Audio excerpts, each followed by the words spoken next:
minus 30 seconds.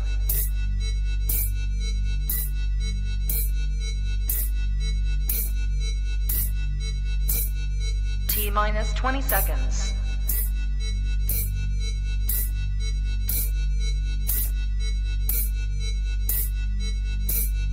10, 9, 8, 7, 6, 5, 4, 3, 2, 1, 0.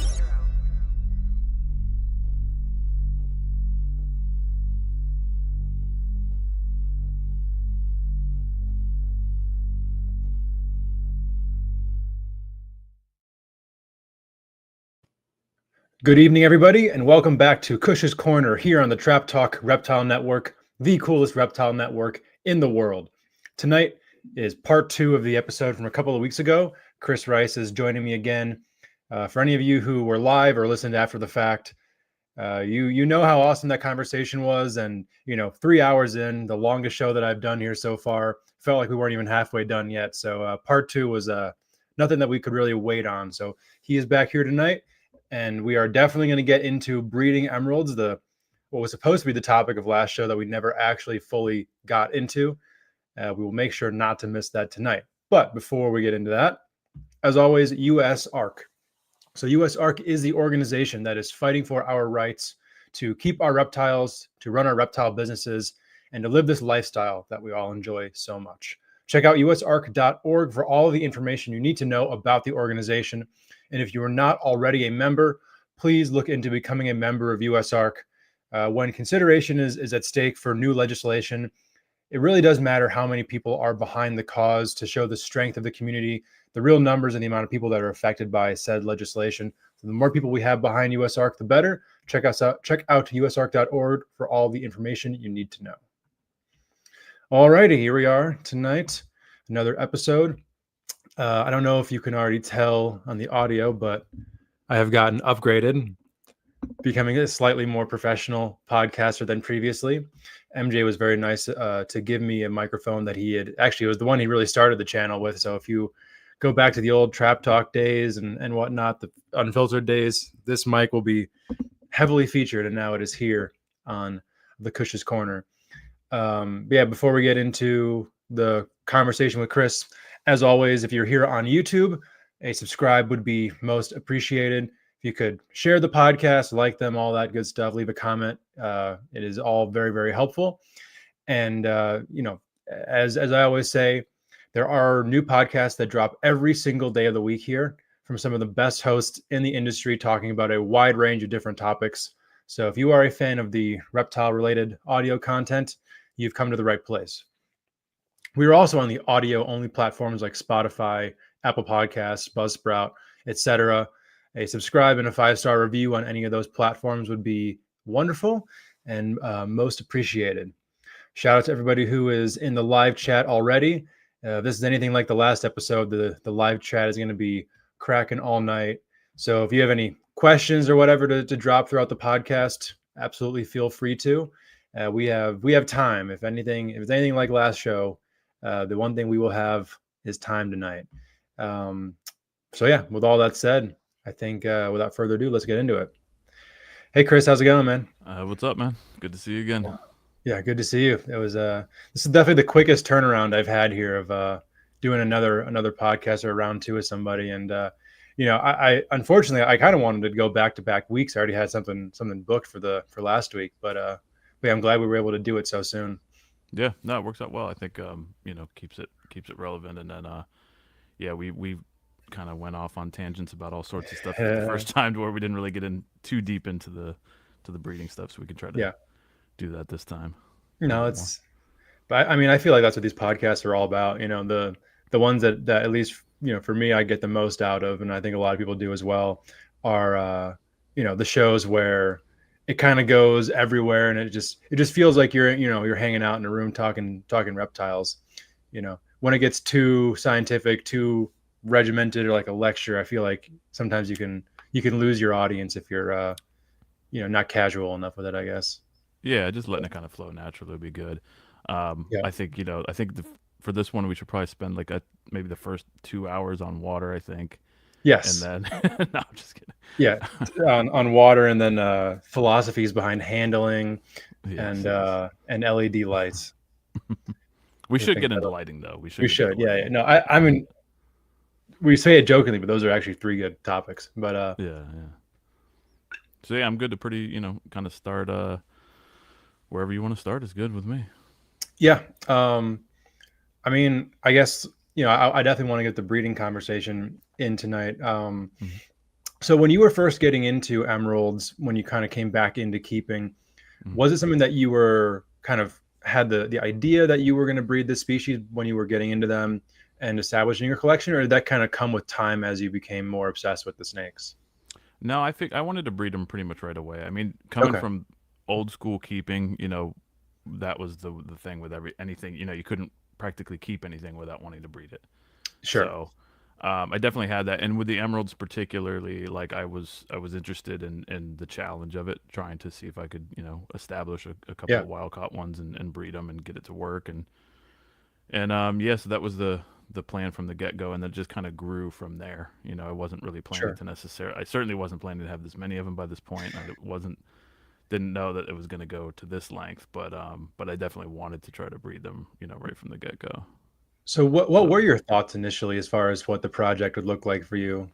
Did you think it was just going to be a handful of animals and still have your chondro focus, or I think pretty quickly I felt like they were going to become the favorites, but I yeah, still figured the chondros were probably going to be the bigger focus at that point because I had a few more of them, and I was kind of in a lot of ways I was basically bullshitting myself with how obsessive I was getting with keeping in general. So I was kind mm, of in the mindset of like, well, I'm not really going to have that big of a collection, as it yeah, keeps growing and growing. So I was still kind of deluding myself as far as what I was actually doing versus what I yeah, telling myself I was going to do. And so, but it pretty quickly became obvious that they were the favorites and that, my mm, focus was there. And then over the next few years, it just became, more and more obvious that that's really where my heart was. yeah, Um, like I said, I still love the chondros and they're still really cool, but sure, it just felt like something about those emeralds. And I've talked to quite a few people that have felt that way too, that have kept out chondros first and then they get an emerald and they're like, wow, like something about this snake. yeah, It's just really majestic and just really beautiful, and yeah, they're hard not to love them. You know what I mean? sure. Well, I know exactly how that feels because for me, with on the Python side, I was keeping olives, white lips, Timors, Papuans, I kind of the gamut of all the rare python species I was working with, at my old job at the time, berms, Indian pythons, stuff like that, green trees. And then when I got my hands on the scrubs, I'm like, these are a cut above all of these other pythons that I've been dealing with this whole time. And Hmm. you know, it went from developing this kind of, and I still have a pretty diverse collection. I have like 40 species right now, but you know, scrub pythons take up a decent, almost half of that Yeah. collection size. So, but yeah, but that's what kind of this is all about, honestly, is finding that thing that really grabs your attention, and maybe not necessarily going 100% in on it, but like But going going, hard on it. Yeah. yeah, making it your main focus. Yeah. And that's the thing with me. So what's been interesting about getting back into keeping is, when we were younger, it was kind of all about having, really diverse collections. Yeah, And I still want that. Like there's still a part of me that would love to have, a pair of everything basically. sure. Um, but I've gotten to the point now where it's like, all right, I'm just trying to stay more focused on the things that I'm the most passionate about, at least right now, and resist that temptation to have one of everything or a pair of everything Yeah, because there's so many cool snakes, there's so many cool lizards, there's just so many awesome reptiles that right. you really there there's you could work on all sorts of projects and never run out of interesting things to do. Yeah, But for the moment, I'm trying to stay pretty focused on it, and so I'm just doing primarily the emeralds and the chondros. I do have some Jamaican boas, and I do have some northern white lips. Um, and it's funny, I've realized how spoiled I've become by keeping arboreals. That the laziness factor of dealing with the terrestrial species and having to clean, and it's just it's a different experience. But those are cool. Those keep me kind of interested, and there's something a little different to work with. But the emeralds, I feel like that's definitely what's on my mind when I wake up in the morning and I'm thinking about everything. Yeah, absolutely. So when you were first kind of getting into the collection, building it up, were there different looks that that you were fixated on, like, okay, I want this kind of like a high white or the anaconda phase, or were you just like, I kind of want to get everything and then kind of go from there? Well, I was kind of wanted everything from there, but I wasn't, I wasn't totally in love with the anaconda phase right off the bat. They're one of those things that Okay. I thought was cool. Same thing with the patternless. Like I thought they were both cool, but they were something that once I saw the first couple of ones, especially a couple of good condition ones in person, it's like, oh, now I get it. Now I understand why people like those. You know what I mean? Sure. Because I think there's something about them that in pictures and video doesn't always quite translate. For But I sure. was like, like most people, the high white stuff, of course, was really appealing to me. I was seeing, the Miss Willie line stuff and all the other, just nice high contrast, high white. It's hard not to like that. It's just a classic look. Yeah, yeah. It's kind of like the classic, like a really nice Maroki chondro or something like that. It's hard to beat that classic high white look or an Aru. And so that, of course, was a draw to me. But one thing that drew me in pretty early was I wanted to try to work with other different types of looks beyond just high white. You know what I mean? I Mhm. feel like that's Okay. kind of what a lot of people focus on, but I'm seeing potential in high yellow. With both yellow on the sides of the body and within the pattern. So Mhm. that's something I'm working on at the moment. And some of the darker and dirtier stuff, just like I kind of view it the same way as like boa constrictors, where back in the day, I remember like when I was working at an importer, the Central American boas, nobody cared about them at that time. They were Yeah. so cheap. Nobody wanted them. I used to pick out, nereitheristics and hypos, and nobody cared. Yeah. It's like you sold it for like twice as much, which was like what, maybe $100, $75 even. I think we were selling them for it at one point. Yeah. And so they just didn't really appeal to people. And I think it was something where people kind of have a tendency to only focus on the super, super high contrast and kind of compare those animals to that. So it's like Sure. if you want your Central American boa to just essentially look like a super clean, Peruvian or Suriname, you're Yeah. not going to get that. But once you Right. start to appreciate it for it being a different thing, just like you have with the scrubs, you've got dark ones, you've got clean ones, you've Yeah. got all sorts of stuff. So Yeah. that was appealing to me pretty early on, and I saw a lot of potential for that. And I would love to get into a locality type of situation with emeralds where you have Hmm. something beyond just the Suriname and Guyana stuff that we get, but it Yeah. doesn't really seem like that's an option. At least at the moment. I know there's some stuff maybe in the works, but at the moment there's nothing concrete Yeah. that I've seen. But yeah, I've come to appreciate everything from the kind of classic wild type that might not necessarily get everybody else super excited, but I like them, and I like Sure. the whole range of looks, and they're quite Yeah. varied. That's one thing I've heard some people say before, where they're like, "Oh, emeralds are boring. They're just green and white, and there's no variation." But to me, I'm like, I don't know, I see a ton of variation.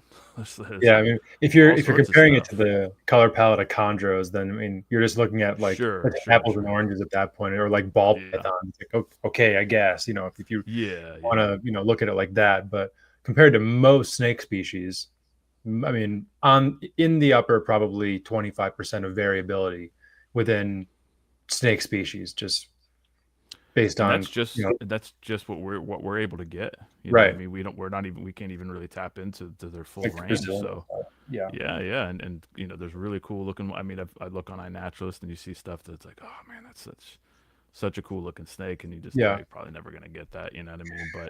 But there's Yeah. even so much variability within a single litter, and that's one of the things that's been interesting in breeding them and realizing like just how variable you'll see, both color and pattern within a single litter Yeah.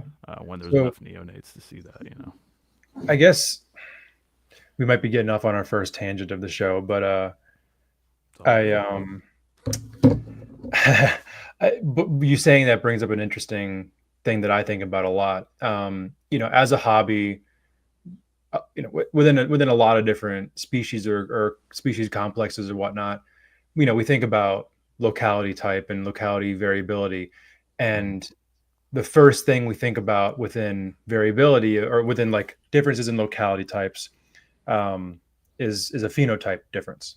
Mm-hmm. So this pattern and color combo is this pattern and color combo is that. And with, for me, like with the scrub pythons, for a long time, I mean, if you go into any of like the Facebook groups or whatever, most of the conversation is people fighting about what locality they think an animal is. Um, what are your thoughts on using phenotype to define locality type in really any snakes in particular? It's a tough call because I think with something like chondros, it's hard to argue something like saying a Biak type. You know what I mean? And people are generally pretty comfortable with like claiming something to be a Biak when it looks like what we believe Biaks to look like. Right. A ruse is another one of those things, but of course that's also you get less debate and less kind of controversy there. I think primarily because they're the more common variant, so people aren't Yeah. as likely to there's no ego stuff attached to it, there's no rarity, and then there's not as much financial incentive to claim something as one thing over the other. So you don't see a lot of arguing. Using chondros as an example, you don't see a lot of arguing about that. But then when you get into some of the other things, it definitely gets a little more nitpicky. And I don't know what the right way to go with. There's a part of me that always feels like there's not a lot of harm in saying something like, locality type to Yeah, address for phenotype. sure. I always wondered why that seems to be controversial still for some people. To me, it doesn't seem to be super controversial. Yeah.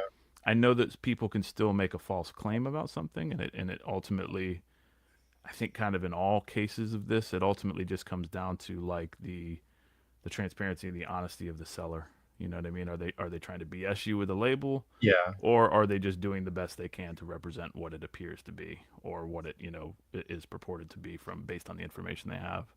So that to Yeah. me, that seemed like that would be a reasonable thing to do, is just claim something is a Roo type or a Biak type or Yeah. Sarong type, these kind of things, because it does give you something useful as a reference.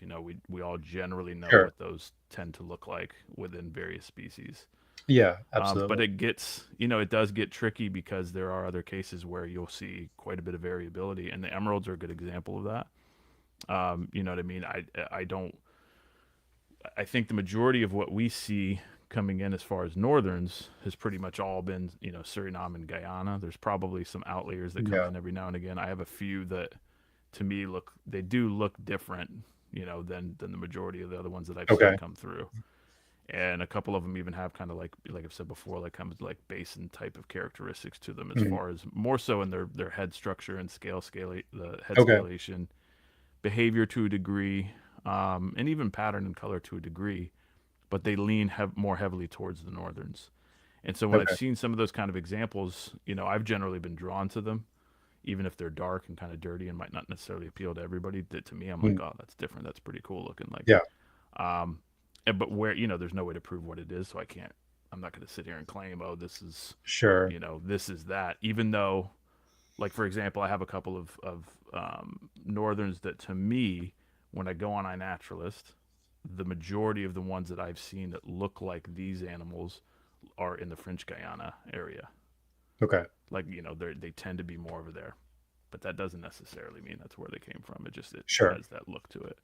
Yeah. So I think going forward in the hobby, I'm curious if we're going to reach a point where there will be a situation, assuming exporting continues the way that it's been going. I wonder if we'll see a point where it's like commonplace to have actual collection data, like verifiable or at least fairly verifiable Yeah. collection data, because the technology's there. Oh, sure. If somebody were to implement it, you know what I mean. Yeah. But Wouldn't be whether difficult. that'll be done or not, who knows? I would likely guess probably not. But Yeah. especially because there's also things to consider. People aren't necessarily going to want to give that information away if it's a competitor, collector. True. You know what I mean? Something Yeah, that's like a good this. point. So whether we'll ever see that, I don't know. But it's kind of a shame that we probably won't, because it would be cool to have that. Um, Yeah, it'd be so super yeah, cool. that's kind of my stance. And as far as it goes with the emeralds, like I said, that you really don't have anything but Suriname and Guyana coming in at the moment. Mhm. Um, I've felt like, I know there's some people that say that there's no difference whatsoever in those shipments. I've personally felt like there is some variability that's Okay. Like the Suriname shipments to me tend to have a little bit more of the lighter green animals. I tend to see more yellow highlighting in the pattern, but it's certainly not exclusive. And it's not like a concrete, like, oh, absolutely, I can say that one, Okay. without having a clue what shipment it arrived from. I certainly can't say, oh, that one definitely came from here or there. Yeah. But Hmm. but yeah, so that's pretty much where it's at now. And then we know what the situation with basins. There's Right. no wild ones coming in here, at least Yeah. not legally. Sure. Yeah. So I mean, has there been much field work done with emeralds in Suriname, Guyana, Brazil, etc.? not that I'm aware of, and that's an area that I'm a little bit, I'm not as well versed as I should be in some of the field work that's been done and the Okay. research there. But what I've looked into, and because my focus at this point has been primarily in just trying to understand, how to keep them and focus on the Sure. captive element of it. But Yeah, I'm for sure. still very interested in their natural history and what's been going on with current research. But I'm not up to speed on everything. There doesn't seem to be as much information available, certainly not to the extent that you have with chondros. Yeah. I'm not aware of anybody that's on the level of like what Natush has done for Yeah. Indonesian species, for the scrubs as well. Sure. So I'm not aware of that. If there are people out there, there may be, and I'm just not, privy to it. But there seems to be very little information, for example, on neonate behavior, their diet. A lot of it's just kind of assumed. Okay. Whereas with something like chondro, you can go on Instagram and see somebody like Matt Somerville or any of these people that are, Yeah. documenting them grabbing skinks in the wild and Right. seeing it firsthand. I'm not aware of anything really going on like that with the juveniles in particular. Okay. So yeah, it's something I would love to see more of. Yeah, absolutely. Really with a lot of different stuff, but yeah, definitely with emeralds. Yeah, it really is a shame about Brazil in general. Like, for me, one of the species that I keep and I love are the Amazon puffing snakes, the Spilotes sulphureus.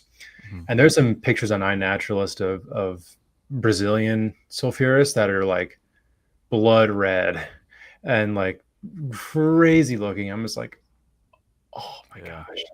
I mean, what a shame that we're not gonna, we don't have access to stuff like that. Like, I know, and that's the same. That's like iNaturalist is like, it's like cool and kind of frustrating at the same time because you see stuff and it's like, yeah, holy shit, but you just know it's not. The chances of getting access to that at any point in the future is so slim to none, basically. yeah, Maybe that'll change. It would be cool to see some people do, like, I know Warren Booth has done stuff with the Trinidad tree boas. I would love to see some projects like that done with northerns, and basins as well, where yeah, you can, get some wild collected animals imported and have some new fresh blood there. But for whether sure. that'll ever happen or not is hard to say. Yeah, yeah, it definitely is. Well, to kind of circle back to kind of the topic of the early stages of your project. So Mm-hmm. the early animals you were getting were exclusively wild caughts, correct? Yes. Mm-hmm. Yeah. So what was your process of establishing those animals? And at the time, did you have any sort of time frame in mind of like, I want to breed them or I want to shoot to breed them after this period of time in my collection? Well, the initial goal, as I was still learning about them and reading and trying to do my research on them, the initial goal was basically just get a pair or two, and then, Yeah. hopefully within a year or two, try to breed them. I Okay. had already read enough and heard enough people talking about the fact that it was, really ill advised to rush into breeding them immediately because Yeah. it's just how many people have to fail at that before you stop repeating that mistake over and over Sure. again. So I didn't want to do that. And then I eventually got to the point where, I kind of just had a rough guideline of like a minimum of somewhere between 6 to 12 months of quarantine before even attempting to do anything with them. And that's basically if you're looking Yeah. at flawless, animals that have been flawless during that period of time. If there's anything that was even remarkably questionable or remotely questionable rather, Yeah. then I would always extend that period, an Okay. additional 6 to 12 months. So like some animals that, like for example, for me, I prefer if an animal eats the first or second try that I Hmm. offer food. Sure. If it's hesitant at all and it doesn't really, respond the way that I want, then I immediately, in my mind, I'm like, I'm extending the quarantine period longer for this animal just to be sure that there's nothing going on with it. Just because I've gotten to the point with them where it's like they're pretty easy to get them to feed right off the bat. If I the way that I do it, that if they don't respond that way, then I'm immediately questioning, is something going on with this animal? Sure. And sometimes, of course, it's just a preference, a prey item preference. There's been animals that didn't want a rat, didn't want a mouse, didn't want it live or frozen, or served on a silver platter. They didn't want anything to do with it. Yeah. And then you find the right thing that works. For me, a couple of animals that were really hesitant to feed, for whatever reason, responded incredibly well to hamsters. Okay. Which is not a total shocker when when you think about it, because back in the day, that's what we used, was Siberian dwarf hamsters. Sure. So, for whatever reason, those seem to appeal to snakes that are, not responding to the scent of something else. So that's kind of the general guideline that I would go with, is, try to quarantine for, at a minimum 6 to 12 months, if not longer. Okay. And I try to do it in 2 stages. So I started quarantining them after the first few animals. Basically, I was in a situation where there was a trio of anaconda phase animals that I really wanted to get, but I didn't have anywhere to quarantine them. And I'm like, fuck, what's this you want to mean? It's not a good idea to feed. She drops a litter with that. Kyle, yes, that should be something that you would think would be apparently obvious, but it's not. I'm guessing that comes from a real life scenario. That comes from a good old Monahan. Oh, okay. Yeah. Hell yeah. I had to ban him that's... on the channel, so we can freely talk shit now, I guess. That's fine. No, I don't want to talk too much shit about it, but I don't want that was a scenario there, where it's just basically, oh boy, there was I don't want to get into all the details of it. No, we don't have to. I'm joking. It was pretty much like what he posted there. Yeah, so, that's that for anyone who saw the comment, if you're watching, no. Yes. Not good. Don't do these things. Brandon, so where was you joined right at the moment that it came up, so unfortunately we're not. But we're talking about establishing wild caught emeralds. Kyle, no, all good. No, it's funny. I just. Oh no, no, Kyle, this is hilarious. No, trust me, Yeah, I love an opportunity to shit on him. But we were talking about the the dual stage quarantine. Oh, process. Yes. So basically, there was a situation came up where there was a trio of anaconda phase adults that I wanted to get. And I'm like hovering over ready to buy them, hovering over the click buy button, but it's like I don't have anywhere to quarantine them, so I can't really do this. Yeah. And that pissed me off because I'm like, fuck, I gotta. Sorry if I'm cussing too much. What's the rule on the too early? Is there a problem with that? I have no idea. Isn't there like a certain number of minutes or something? I hope I don't demonetize the video, whatever. But if there is, MJ hasn't made me privy to the rule yet. I don't feel like he follows it either, so I think we're probably fine. Okay. But yeah, so anyways, what I was saying, so like, I was just kind of frustrated because I really wanted to buy that group, and then I realized I'm like, well, I don't have anywhere to quarantine them at the time because I was quarantining everything inside, and basically there was no way to safely do that without I would have to reset quarantine on the animals I already had quarantine at the time. I didn't want to do it, so I started thinking about, well, what if I quarantine them outside? Can I do this, and will it work? And is this going to be good or bad for the animals? And so I decided, I'm like, well, if another, the next time I want to get one, I'm going to just try it. And so I started quarantining them, outside in highly ventilated tubs and in a separate building, and experimenting with that. And that's, for me, that was a big shift in what ultimately led me to keep them the way that I'm keeping the majority of them now. Okay. Keeping them, they're not kept, they're not quarantined outdoors, like out open in the sun. They're in a building in, really well ventilated tubs, but it's just completely naturally heated. And then same thing with the light cycle, just comes in through the window. And so it's pretty similar to what I'm ultimately doing in the back room here, but without the aid of any air conditioning. So it gets hotter out there. So that was the big concern. The big concern for me at that point was, how are they going to do in, mid 90s, high 90s ambient temperature? Is this going to be a big problem for them? Sure.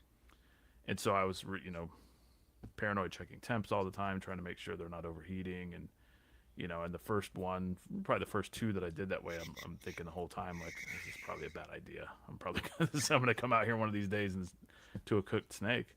But I noticed right away, it's just like they're sitting perfectly comfortable in this warm ambient temperature. Over water or over a large water bowl with really high humidity, they look super comfortable.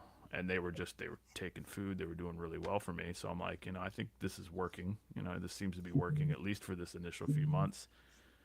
And they were eating, almost right away in most cases, especially once I kind of picked up on a few tricks that I tried out that seemed to work pretty consistently across the board to get them to feed. And so that kind of, like I said, that changed the way that I started keeping them indoors as well. Because prior to that, I was just keeping them in a fairly typical manner. Using instead of I was using either heat panels in some cases or ultratherm heat mats, but same general concept either way. Sure. And keeping them at a lower ambient temperature, like room temperature basically, and then hot spot provided by the ultratherm heat mats, and they do fine that way. It's not like they don't do well. But I just noticed that it's like when they have a warm ambient, everything about the animal seems to be just firing on all cylinders correctly. Sure. They're defecating a lot faster. They're processing their meals faster. They appear more comfortable to me. Okay. And they just seem to settle in really quickly. And so that's why I started, making that shift over there. So I do a 2-stage quarantine process where, the first basically 3 to 9, or in some cases 12 months, is done outside in that separate building. And then they come to inside for stage 2 quarantine, which is basically kind of like a safety, another safety buffer essentially, to see, how they behave. Do they continue thriving? Are they still doing well? Or do any problems arise? And go from there. And like I said, if they're at all hesitant, if they're basically anything less than perfect with feeding, they're demoted a little bit in my mind to like, you're gonna have an extended quarantine period. Sure. Just to be on the safe side. And, okay. And that's worked well for me because I've had really good luck, and I've got the advantage of, I think that having an eye for the animals that don't look like they're doing well, kind of under the surface, so to speak. Like, sure, you'll some of that's pretty subtle, but you'll see a certain animal. Like I picked through tons of them and rejected a bunch of ones that I was looking through or considering even online or in person, and I tried to only get ones that were, that looked like they were rock solid, coming in and as fresh as possible. Yeah. And that's hard to do. And I think that like I said, having that's where that experience of working at an importer helped a lot, to be able to pick up on some of the more subtle behavioral stuff. Sure. And it's hard because I've seen some animals where I'm like, damn, that's nice, but I just I'm like, I don't think that one's gonna, don't have a good feeling about how that one's gonna do in captivity. It looked like it was already had one foot in the grave, so to speak. So I've passed on some stuff where it's like, maybe occasionally have a regret. There was one super, super high yellow, the highest yellow northern I've ever seen. Really? Juvenile. That I do wish I would have taken the risk on it just because it was so badass. But I was super paranoid. It was early on, and I'm like, I had a nasty eye infection. It was just in pretty terrible condition, and I'm like, could have been corrected, but I decided not to take the risk on it just because again I didn't want to screw the whole project just on. Sure. I think that's one of the things that you got to be careful with trying to do something like this. There's the temptation to go too fast and to take a risk on something based on how it looks, but with the species in particular, that comes with a higher risk, I think, than others.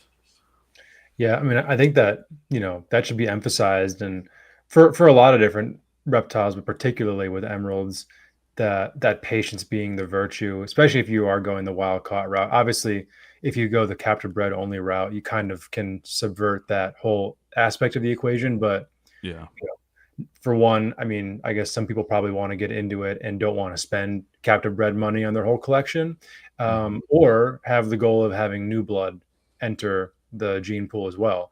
So yeah, I mean, having that discipline, it's kind of like being a gambler of like, not taking that bad bet just because you want to bet. You know, if you're excited by it, but you know it's not a good bet, you just walk away from the table and live to fight another day. You know.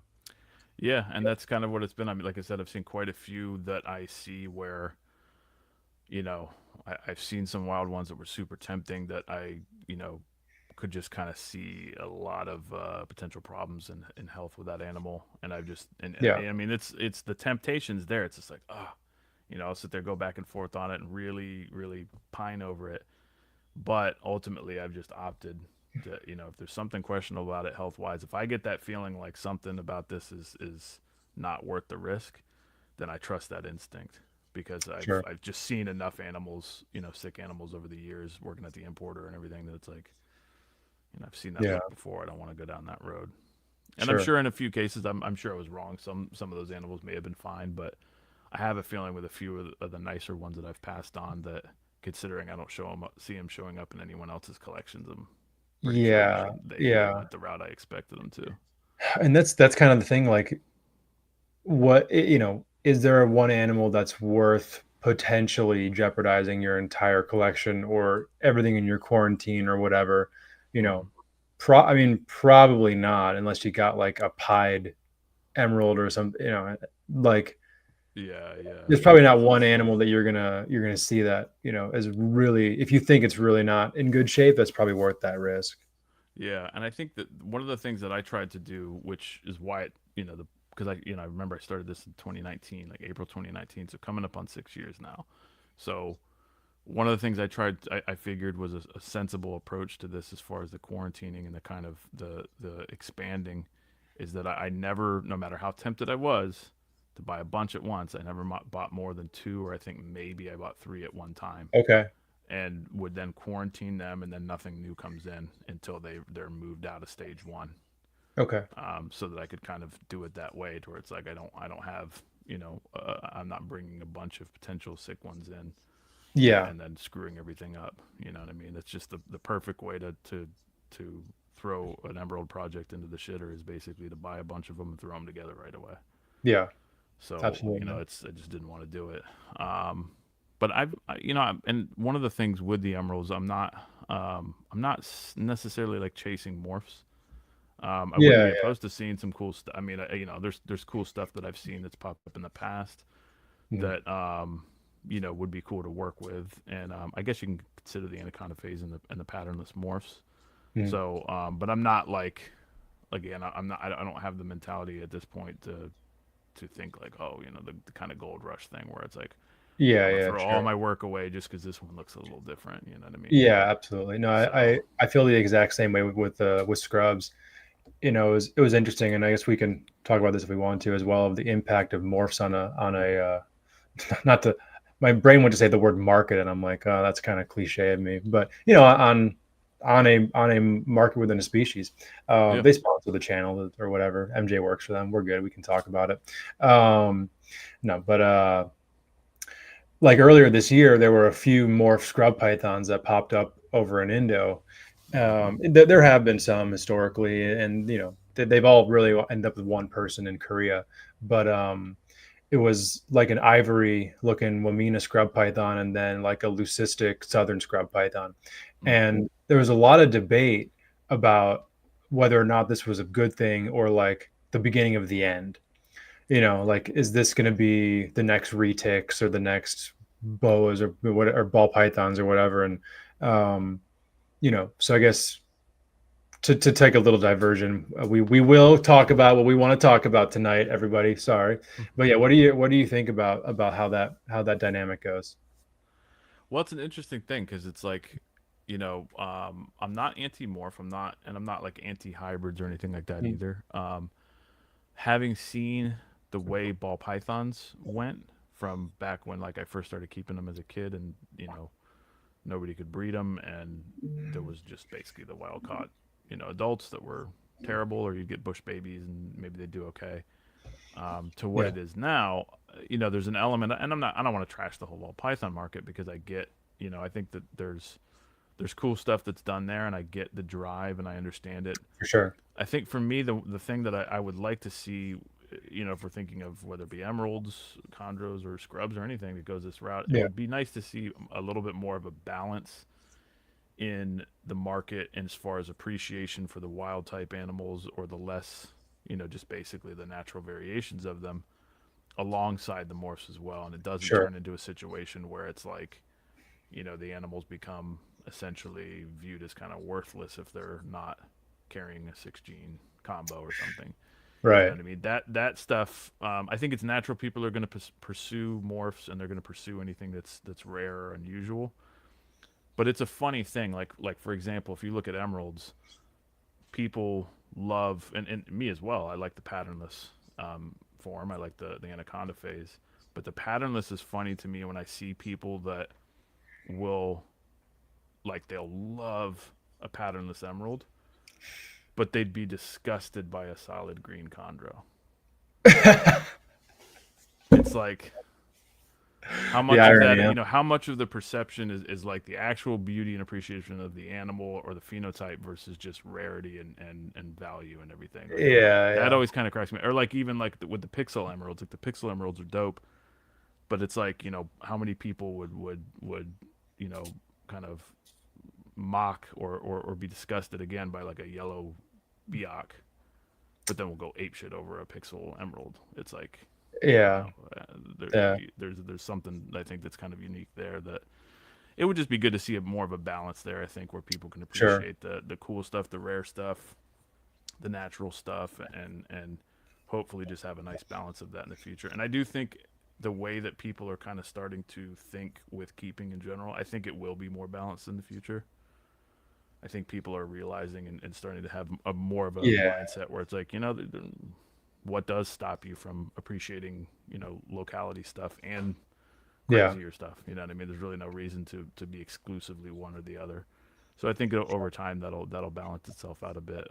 But there's definitely Yeah. always going to be a gold rush element to that, I think. Sure.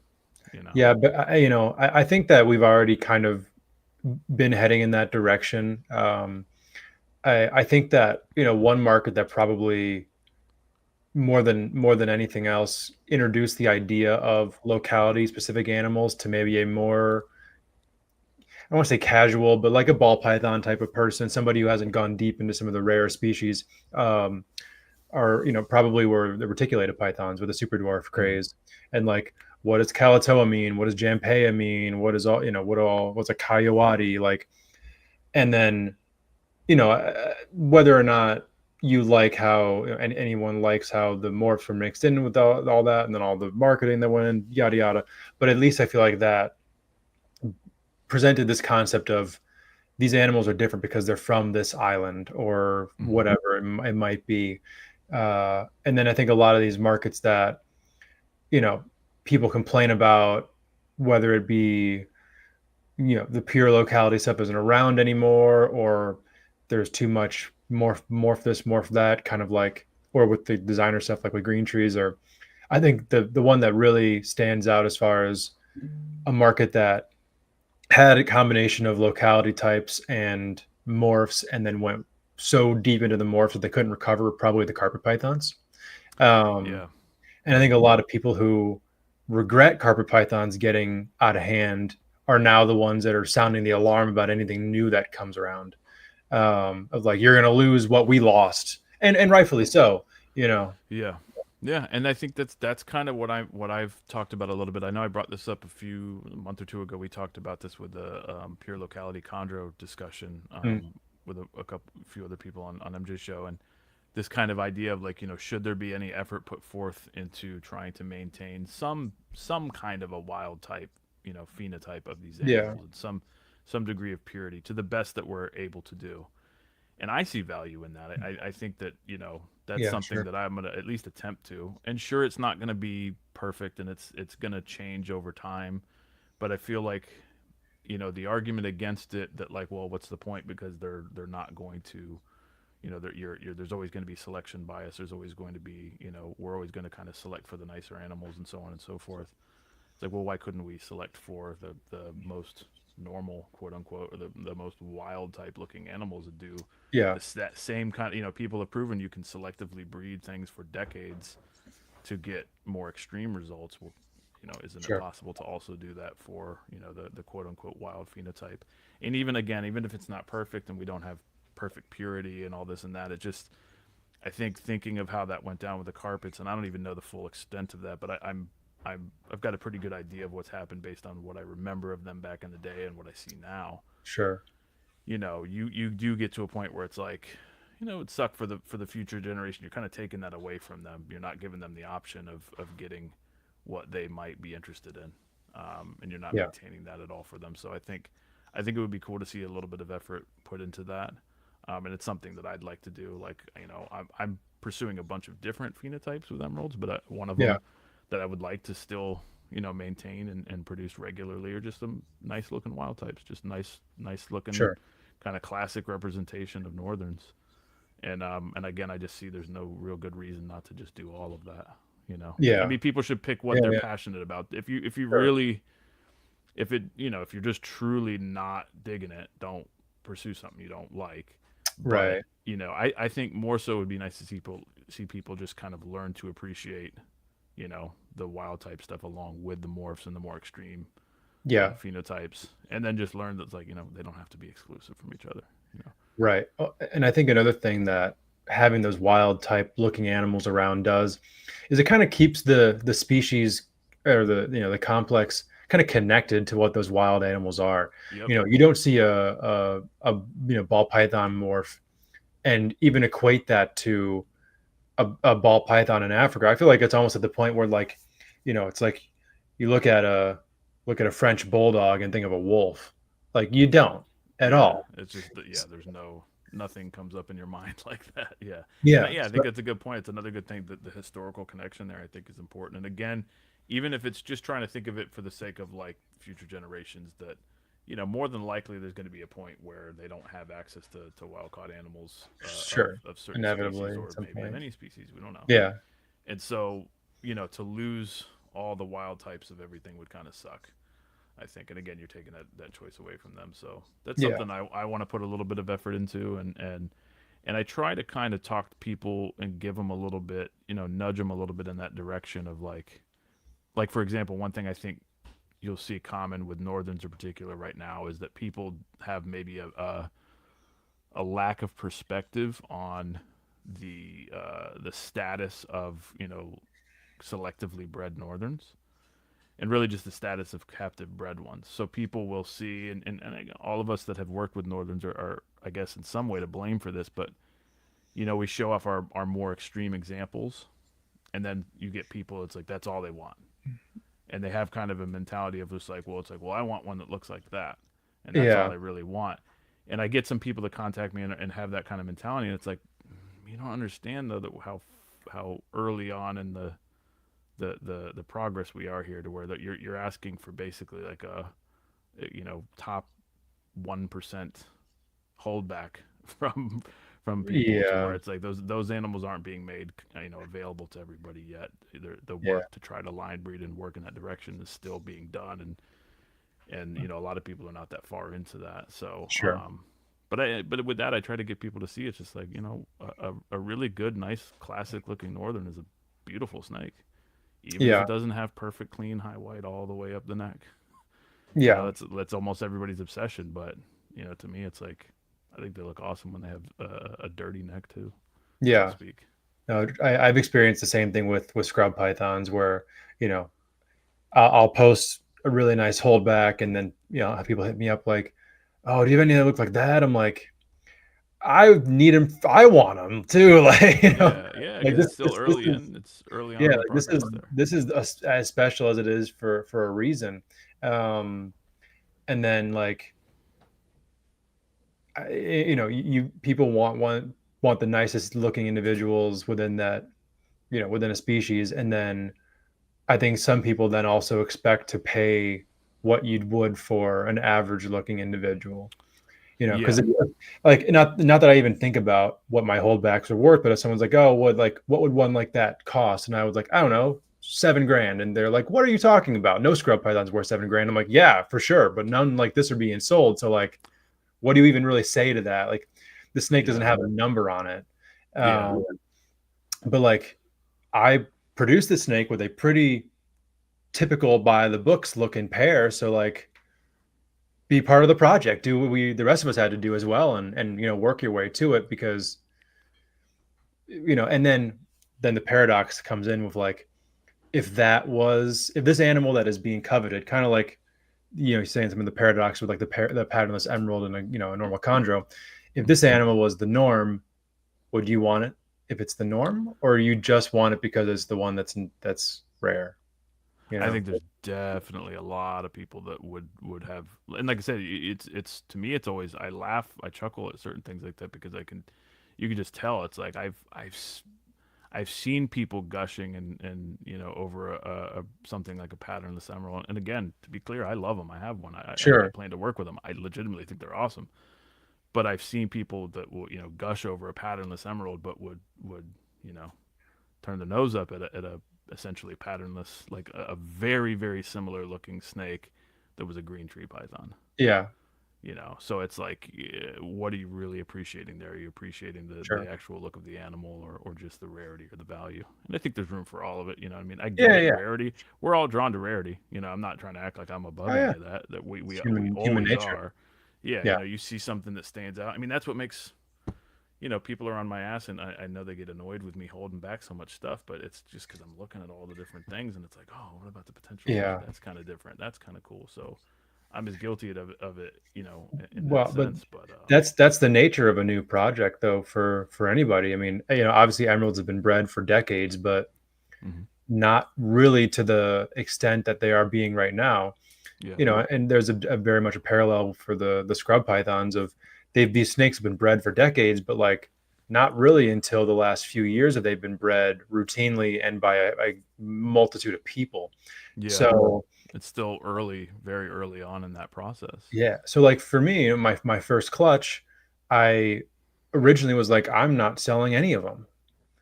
And then, as I produced more, as I was like, okay, these babies I've never seen anything like this. I can't keep this. This one's grown up now. It's a little more typical looking compared to these new babies I have. So, I would be able to sell my first captive bred ones ever. And then that'll be a novelty in the market. And then, as the project kind of continues, as you're into multiple generations of animals, that's when you as a breeder are like, okay, it's finally time to actually sell a decent percentage of these. But then if you're somebody kind of looking from the outside in, you got to understand how much time that takes. Like, especially with a snake like an emerald tree boa, like this, we're not breeding bull snakes. We're not breeding, leopard geckos. We're not breeding something that turns over quickly and is highly reproductive. These are snakes that are still being figured out and really haven't been for a long time. Yeah, and that's something why, like, I tried to clarify in the first show, and I try to clarify, when I talk to some people, is that yes, I've held a lot of stuff back, and yes, I've been, reluctant to let a lot of things go, but a lot of that has to do not just with the variety and the coolness and the potential and individual animals, but it's also the amount of work I've put into this. It's like, you get to a point where it's like, shit, I've worked hard to get these. I didn't go out and, this isn't, like you said, it's not just throwing a couple corn snakes together and then you've got what you want. It's been a long, difficult process and a lot of patience and a lot of stress, a lot of, you make mistakes, Sure. you deal with some heartache, you deal with a lot of the, things. I'm sure all the same parallels that you're going to have with the scrub project. And so now sure. getting to the point where, I am going to start letting some go now. Yeah. It's a good feeling to finally be at that point where it's like, okay, it's totally unrealistic to keep all of these. It's asinine to even be entertaining the idea, although my mind still sits there and tries to figure out a way to do it. It's totally unrealistic. And so but I'm trying to be careful with that because like I said, I've put a lot of work into it, and I want to make sure that I am making decisions that are sensible. And to kind of transition a little bit, I know Mark had asked, he said, like, do you have certain projects or looks that you're working toward in my collection? Yeah, I need to outside lines. His first comment of he's apparently booked you for 8 more podcasts, so you're on the hook for a 10-part series now. Mark makes the rules here, not me. So, but yeah. But yeah, so like yeah, there's definitely different looks that I'm going for, and you know, I'm seeing little things in different individuals that I'm like, oh, well, maybe I could take that in this direction or that direction, and again, that makes it Yeah. hard to decide. But and then there's also stuff that other people are working with. You know, at some point, I'd like to get some of the Ms. Willie line stuff in, because of course that's a classic. You know, from Sure. Rico, that classic line. And but I haven't been in a huge rush to get into that, just because not that there's by any means enough of those animals out there, but there's quite a few people already pursuing that, and there's people doing great Sure. work with that. So Yeah, I yeah. just haven't been as eager to get into that, because I feel like, well, that's a territory other people have already Yeah. dedicated some time into, or to making good progress. And so but it's definitely, I want to add that into the collection at some point, because some of those animals are phenomenal. You know what I mean? Yeah. That's the original Miss Willie was, of course, a gorgeous import northern. I mean, yeah. And Possibly the most high white northern that's ever lived. That snake was. yeah, one of the nicest ones I've seen. And so that's a classic line that I think is going to be around for, there's enough people working with them now that hopefully, anyways, I can't speak too For soon, but sure. hopefully we'll be around for a while. So that's something I like to add in. And then there's also, I would love to get some stuff from Glenn Bogue from Dutch Arboreals. He's like kind of the anaconda phase king, in my opinion. He's got a Okay. lot of really, really amazing anaconda phase, but a lot of nice high white northern stuff too. And then Magnus as well has got, he's got Ms. Willie line stuff, and other unrelated high white bloodlines. He's got some of the most phenomenal northerns I've seen. Some of those guys in Europe are doing some amazing work, Yeah, and for sure. very inspiring too to see, because it's like, all right, you can see they've been doing this 10, 15 years, and they're well ahead. But it's like, it Yeah. kind of gives me a nice view of like, oh, that's kind of cool to look forward to, you know, Yeah. be driven to Well, kind of pursue some of those same directions.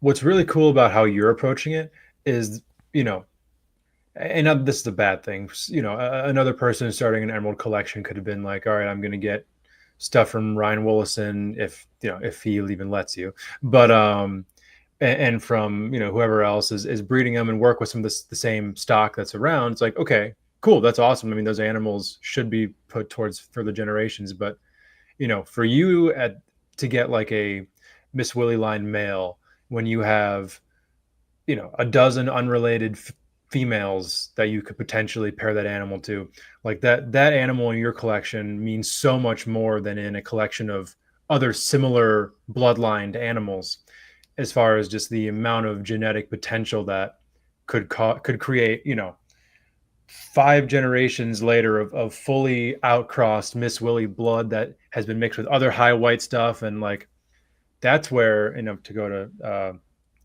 Kyle's comment about what Ed has done, you know, I think he's right of Yeah.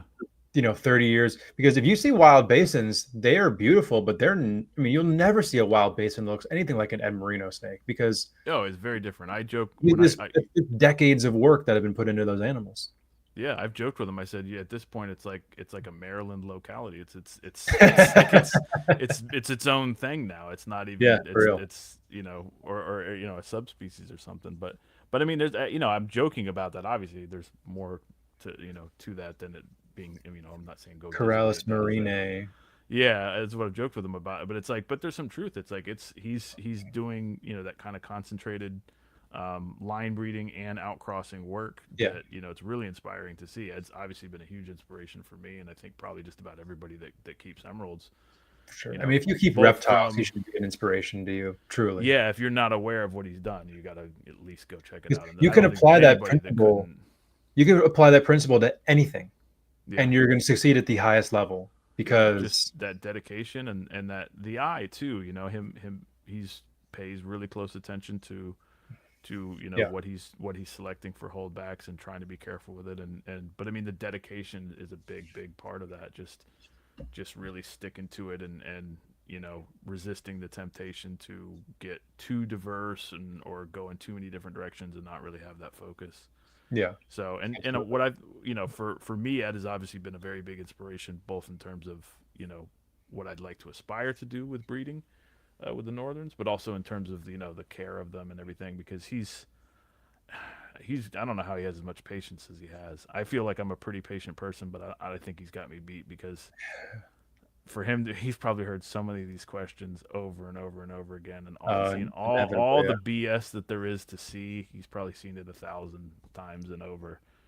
So, yeah, his willingness to share and be open about the experiences that he's had has definitely been a big help. I mean, one of the yeah, biggest helps for for me sure. was that classic interview and episode you guys did with him on I was Unfiltered. about to bring it That up. Yeah, was Yeah, that was huge. It was like, man, yeah. this is just super cool. No, it was. I knew how special it was at the time, but especially in hindsight, to know that, like, I mean, Ed before that, I'm not sure he did a podcast before that, and I'm not sure he's done one since. Like, Hmm. to be a part of, I don't think he has. and we that was over 3 hours if I remember correctly. That was a Yeah, it was a marathon long one. podcast, Yeah. and it included a video tour as well. So Yeah. it And was, that was it was just that I always remember that because it was just everybody just like, holy shit.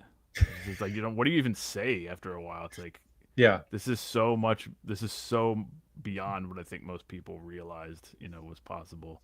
yeah, So yeah, I would love to even just scratch the surface of that, as far as what I accomplished with the Northerns, sure, and like what to kind of get back on that, like what Kyle brought up, like imagine what Northerns would look like if Ed had dedicated his last 30 years. Well, you got to remember he was working with Northerns for a long time, yeah, and his Northerns, his when he kind of transitioned over to basins, as I understand it, those where he was at, I don't know if he was at third generation Northerns. Maybe he was. I think he was maybe. at least Okay. third generation, maybe even farther than that.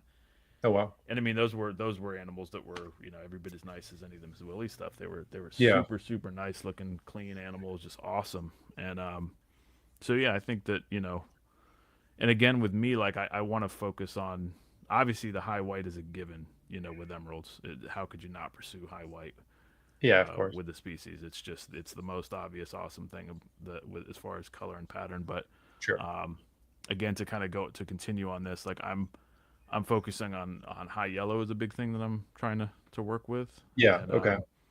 I've got a nice group of them going as far as founder animals, and then Let's back to seeing Mark's question. results already in the F1 animals as far as that goes. There's a few of the F1 babies from the first kind of high white yellow pairing that I did, where both parents have the yellow in the pattern. I've got a few of the holdbacks that I can tell already they're going to surpass what the parents have, and so I think the potential Okay. for that down the road is going to be big, and Yeah. so that's something that I'm definitely working towards.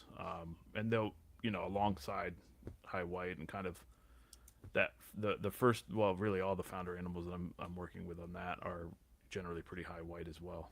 Um, so that's something I'm looking forward to, and then the anaconda phase. The anaconda phase stuff kind of exploded this year, to where I'm like, I don't even I'm seeing enough variety in those babies, and I'm like, wow, there's more kind of variation in those animals than I realized there was. Sure. And so that's tempting to go heavy with that as well.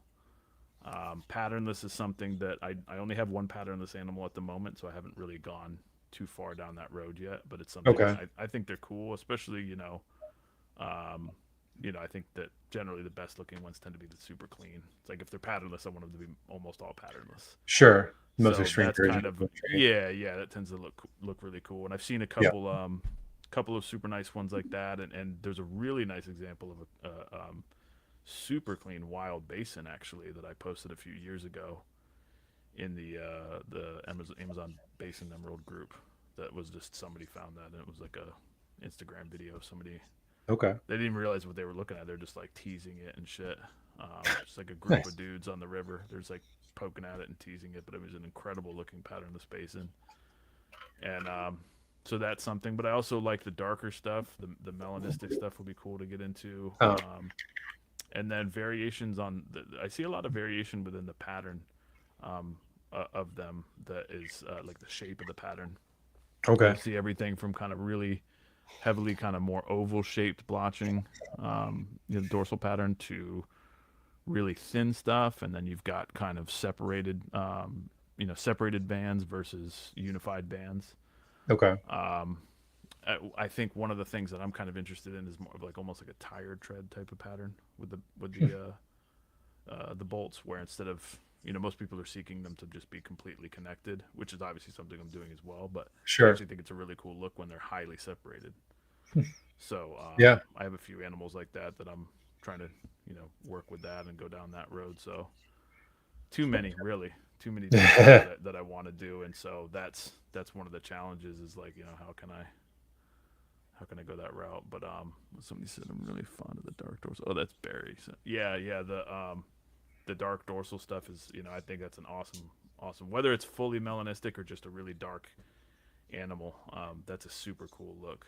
Like for example, Dee Dee, that nebula, that northern that she has. If I you think guys have she's. ever seen that, I think she was in the chat earlier. She's got an Yeah, I'm trying to look incredible for her. young juvenile Here northern. she is.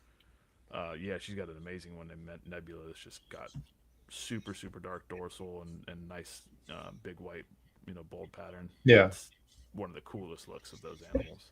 certainly. So I'm kind of playing with all those different things and seeing how they work. And some of that stuff goes in a direction. Some of those animals go in directions you don't really expect. And that's one Mm. thing with emeralds that I think has been interesting is that I've always heard, I always heard going into it that they're super predictable. It's like, what you Oh, see is really? what you get when they're born. Okay. I've heard a lot of people say that basically, like, a baby northern, it's like what you see was what you get. There's no real Mm. change in them, and I'm not finding that to be true at all.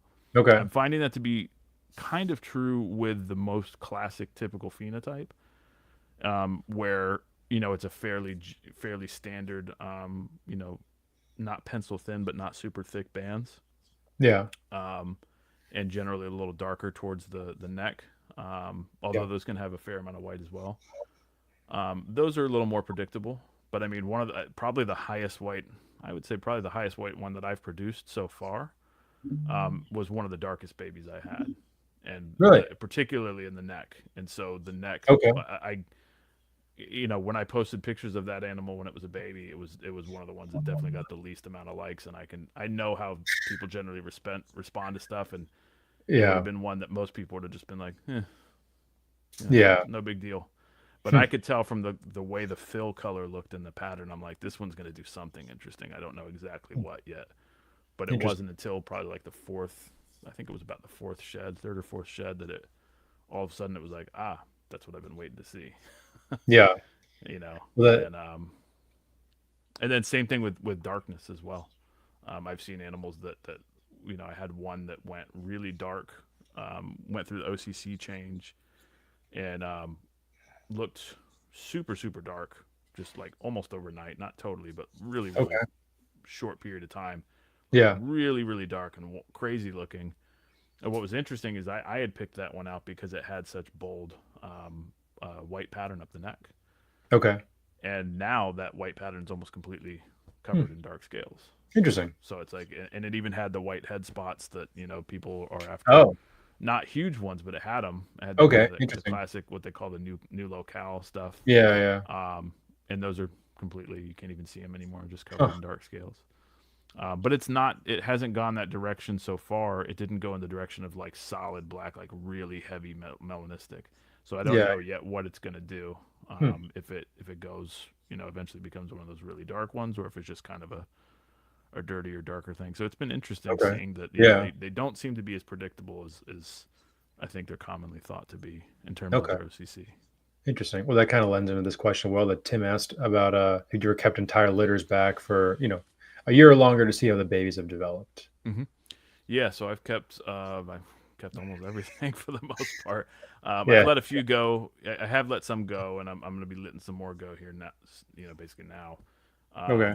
But I've kept them for I've got some 2-year-old holdbacks, 3-year-old holdbacks now, and it's been interesting to watch them. One of the things that was interesting there was seeing the difference in green versus red neonate color change, because the majority of green neonates, pretty much all of them that I've produced, and I think it seems to be that I've seen other people produce, they're pretty dark, for the most part. And my expectation was like, oh man, these are going to get even darker. Like this is going to be, super dark animal, and they don't go that way at all that I've seen, at least with the ones. Yeah, they lighten up significantly, and for the most part, I'd have to really closely inspect. Like, you'd be pretty hard pressed to guess whether it was a red neonate or a green neonate. By the time they're a year old, it's pretty hard to tell the difference. I do feel like with some of the adults, they have if they're I can't even really put my finger on it. I've had a few adults that I guessed would probably throw green neos that did. Okay. Just something about the base color to me looked like a little lighter, a little kind of unique to where I'm like, it seems like that was probably a green neo. But I mean, it's really just a crapshoot. I'm not aware of any like, definitive visual marker. It's not like Chondros where Yeah. the retained pattern makes it generally pretty easy to tell if it was a yellow or red. Um, as far as the genetics of that goes, I'm not sure how exactly that works. It seems like it's likely to be operating pretty similar to yellow and red neos and chondros. Oh, really? Okay. Seems to be. I haven't really produced enough to say for sure, but Yeah. I've had animals that produced, like one male produced no green neos at all when bred to one female, and then we'll produce greens from another pairing, Hmm. and that I Interesting. believe is because the females obviously carrying the genetics for that. Now how it's all Yeah. working yet, I don't know for sure. But I've Has produced anyone, overall more reds than greens, so they yeah, do seem to be the more common. has anyone ever had like an all green litter of Northerns? Yes, yeah, definitely. Okay. I think Ryan Wallison had one of those Okay. sometime within the last few years. I believe so. And then I know Ed mentioned it. I believe if I'm correct, I think Ed said he had a female that always threw green, all green, Oh, no matter who she interesting. was paired with. But I might be wrong about that. But at the very least, that the animal had definitely thrown a few litters of all green. Okay. So but I've had more litters of all red than the Sure. mix. I haven't had a fully green litter yet. Okay. Interesting. So Yeah. I feel like one of the biggest benefits of doing like an entirely held back clutch or litter for a while is to kind of fine tune your skill of predicting color from a younger age hmm progressively. yeah, Because especially with any snake that goes through an OCC, if you're breeding them and it's your first clutch, second clutch, or whatever, you have very minimal ability to tell what the animal is going to look like, and no fault of your own, just because this is your first time doing it. So yeah, I think that not only do you not run the risk of letting go of your nicest animal inadvertently, you also kind of learn that skill to where years down the line, even you can have a litter and know from as close to day one as possible which ones are going to be what. Obviously, like something like a chondro kind of breaks all the more of a rules of wild that. card. Yeah, Yeah, but like nothing else in reptiles has ever been line bred to the point of where green trees are. So like if emeralds are ever at that point, I guess hats off to the emerald community. Either that or like shame on the emerald community, maybe one or the other. depending on how you look at it. Yeah, yeah. Well, But yeah. I mean, I think, and on top of what you're saying, 'cause I completely agree with it. It helps sharpen that skill and kind of develop that skill. Really yeah, being able to understand, to predict the outcome of the animal, not even just for yourself, but also for advising on customers that are sure, going to acquire them. Be able to say, well, absolutely, this is the direction I think it's going to go. Of course, you can't guarantee anything, but this is right, generally what I've seen.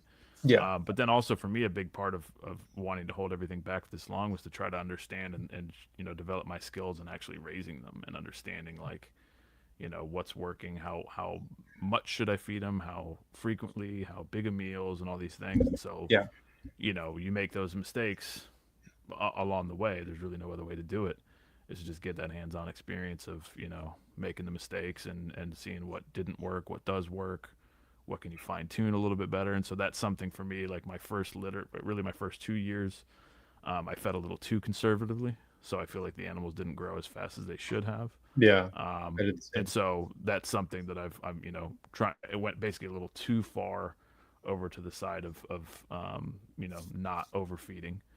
And Yeah, yeah, so for now I'm sure. trying to find that kind of fine tune that balance. And I still don't think I have it perfected by any stretch of the imagination, Mm, but I feel like I've got a better grasp on at least how I like to feed them and what I like to see in terms of growth rate and sure. body condition. And for me, the one thing that's unique about the emeralds is they're definitely different compared to chondros as far as the way you have to feed them. Mm, I think that you can, not that you should, but you could really feed the hell out of a chondro. when they're young, and they'll just grow and grow and grow.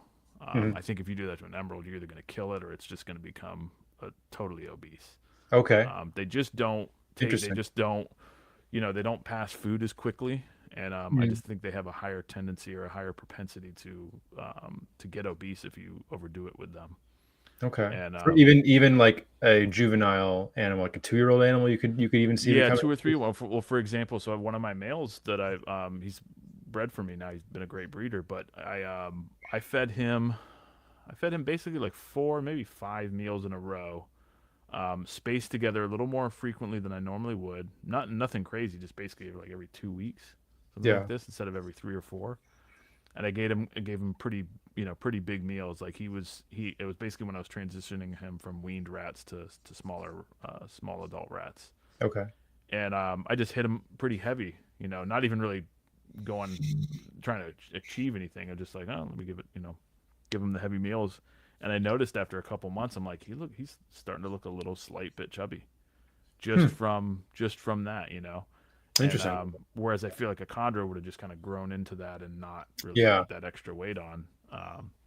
So I think you have to be a little bit more mindful of them. I've seen quite a few captive bred emeralds, and even some wild caught ones that people have, where I'm just like, I think it's getting that sausage look to it, where it just looks like Yeah.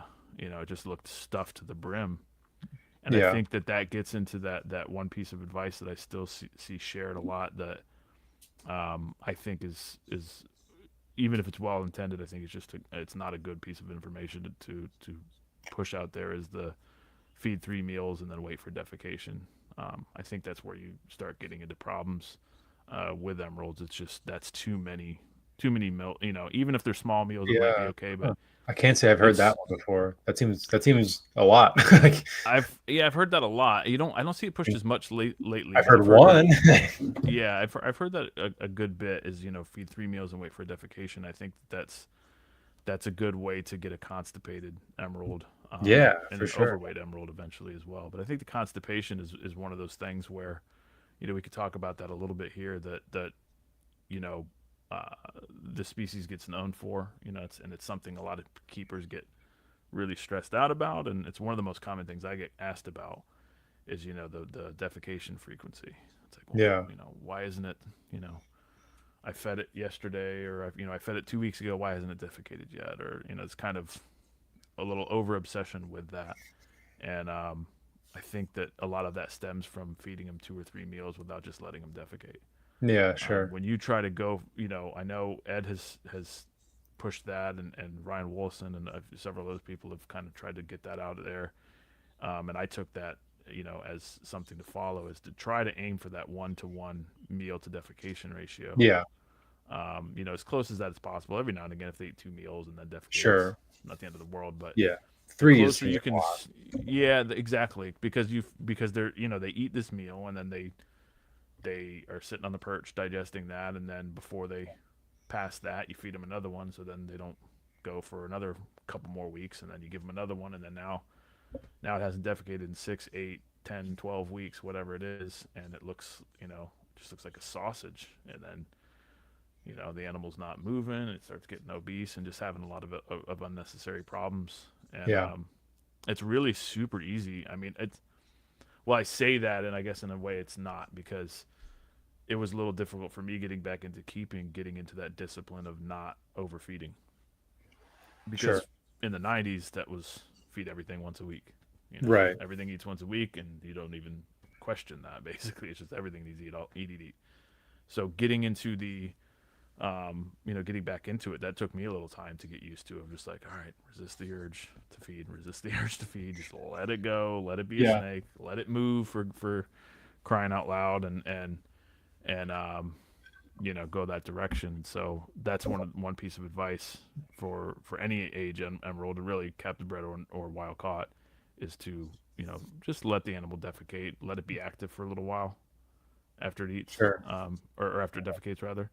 Don't always just immediately give it another meal the minute it defecates. Yeah. And you'll get to the point, if you do that and you keep that animal well hydrated and with a proper ambient warmth, then you'll have an animal. You'll just completely stop thinking about constipation or any of those problems, because it just Sure. it doesn't come up anymore. Again, for the most part, there's always exceptions, but Sure. generally speaking. So Yeah. a little bit That of a makes a lot of tangent sense. there. Yeah, for sure. Well, I want to hit a couple of our questions that we've been sitting on for a while before we hit the commercial break. Okay.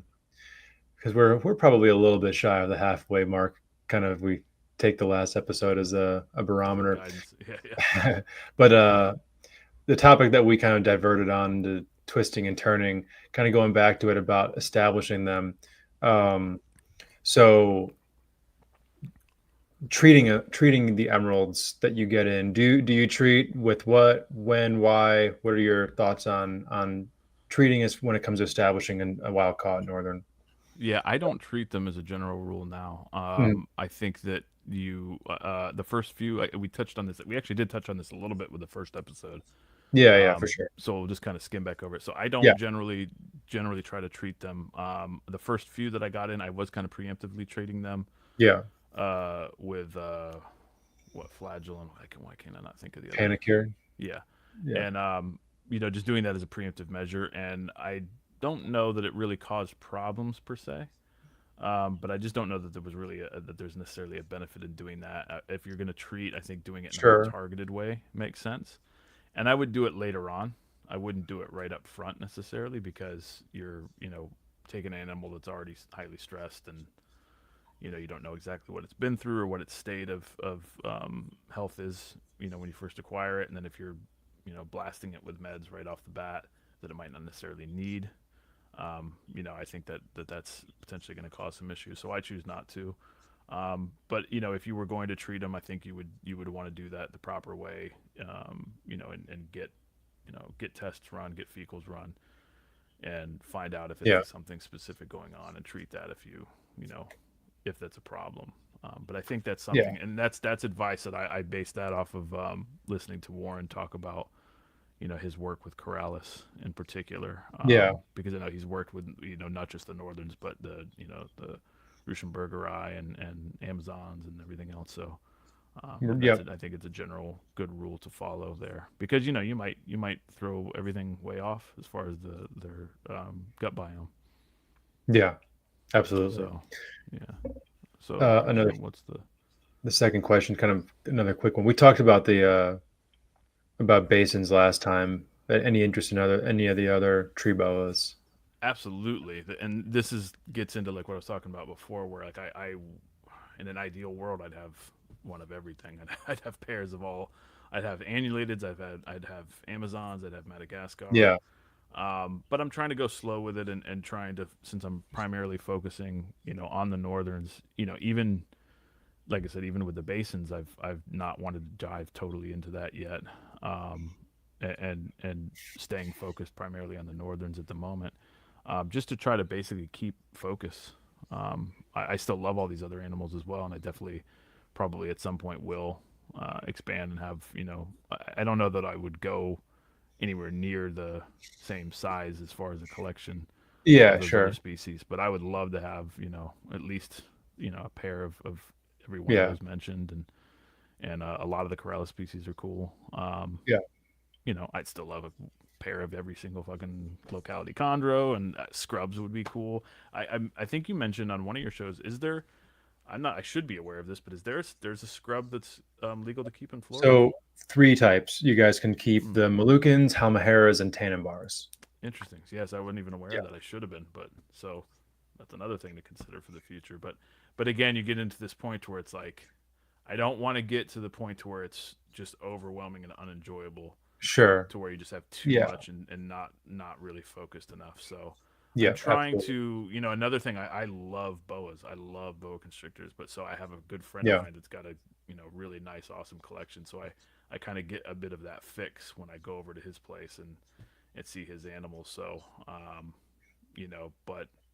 but I'd like some of those, some of those dwarf, and some of the island boas are really tempting as well. yeah. I'm Man, kind of kicking myself. A few years ago, I should have just bought him a pair of what's this person's the Cloud Forest boas. I can't think of the damn name right now. Vin Russo has them. It's really, really cool imperator. I don't know why I can't. It's totally blanking. What is it? Branchia is the Colombians. What is, I can't even. It's totally my mind's just going blank. Um, Beats but me. anyway, Yeah. stuff like that. Yeah, some of those. Yeah, Tamaulipas. Exactly. Jim just said. Oh, Yeah, okay. the Tamaulipas. Nice, nice, Um, nice. so yeah, stuff like that is all tempting, and A lot at of some cool point I snakes would from like there. to.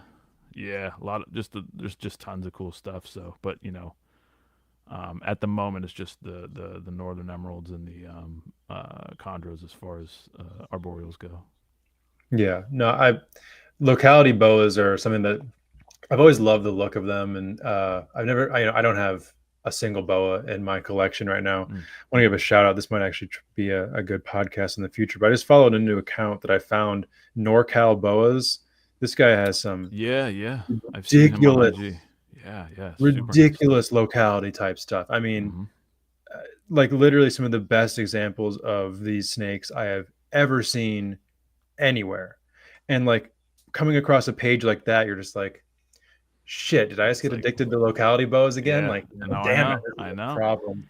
And that's the challenge with this stuff is there's so much cool stuff that it's like you'd need several lifetimes to work properly with all of it. Yeah, So that's what I'm kind of that's where I'm at with it is like just kind of accepting that reality of like, all right, some of this stuff I'm probably just gonna have to live vicariously through other people. And yeah, venomous is like that. I'm not yeah, real well versed in venomous species, but yeah.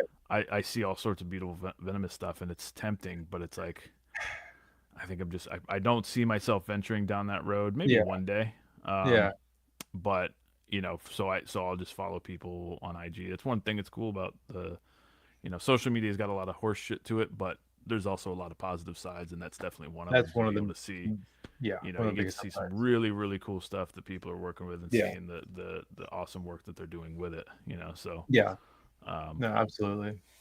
yeah, so that's pretty much where I'm at with stuff at the moment on there. Yeah, cool. So then, next question, and Kyle did answer this in the comments, but for anyone who's just listening, it's about pricing on Hmm. wild caught and captive breds, generally speaking. So yeah, what is the deal here? It's kind of all over the place, and Yeah, I had to imagine it's so.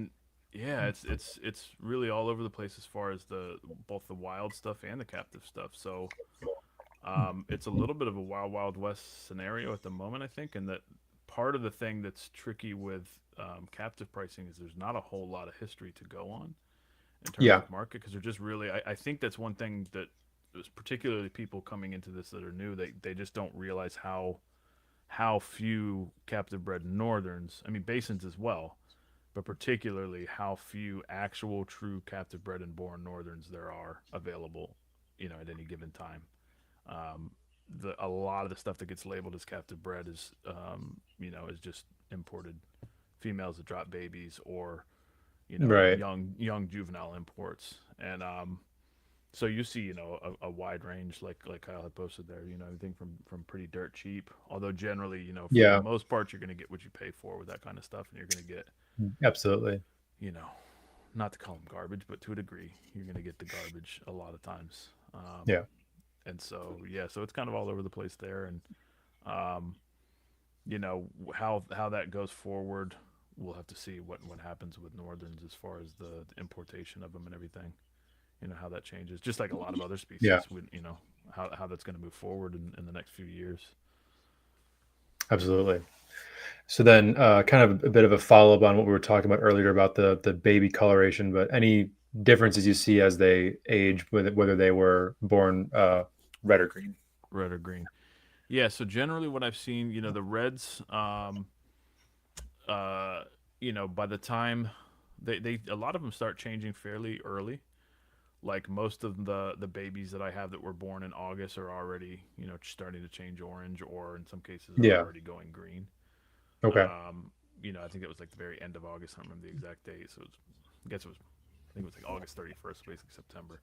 So Mm. they start changing pretty quick. Usually after by the time they're the second or third shed, you're starting to see that change. Okay. The green ones, it's more of a subtle thing because they're like I said, they're born darker from what at least from what I've seen, and as far as anything I've observed with anything else anybody's posted, it's been the same way.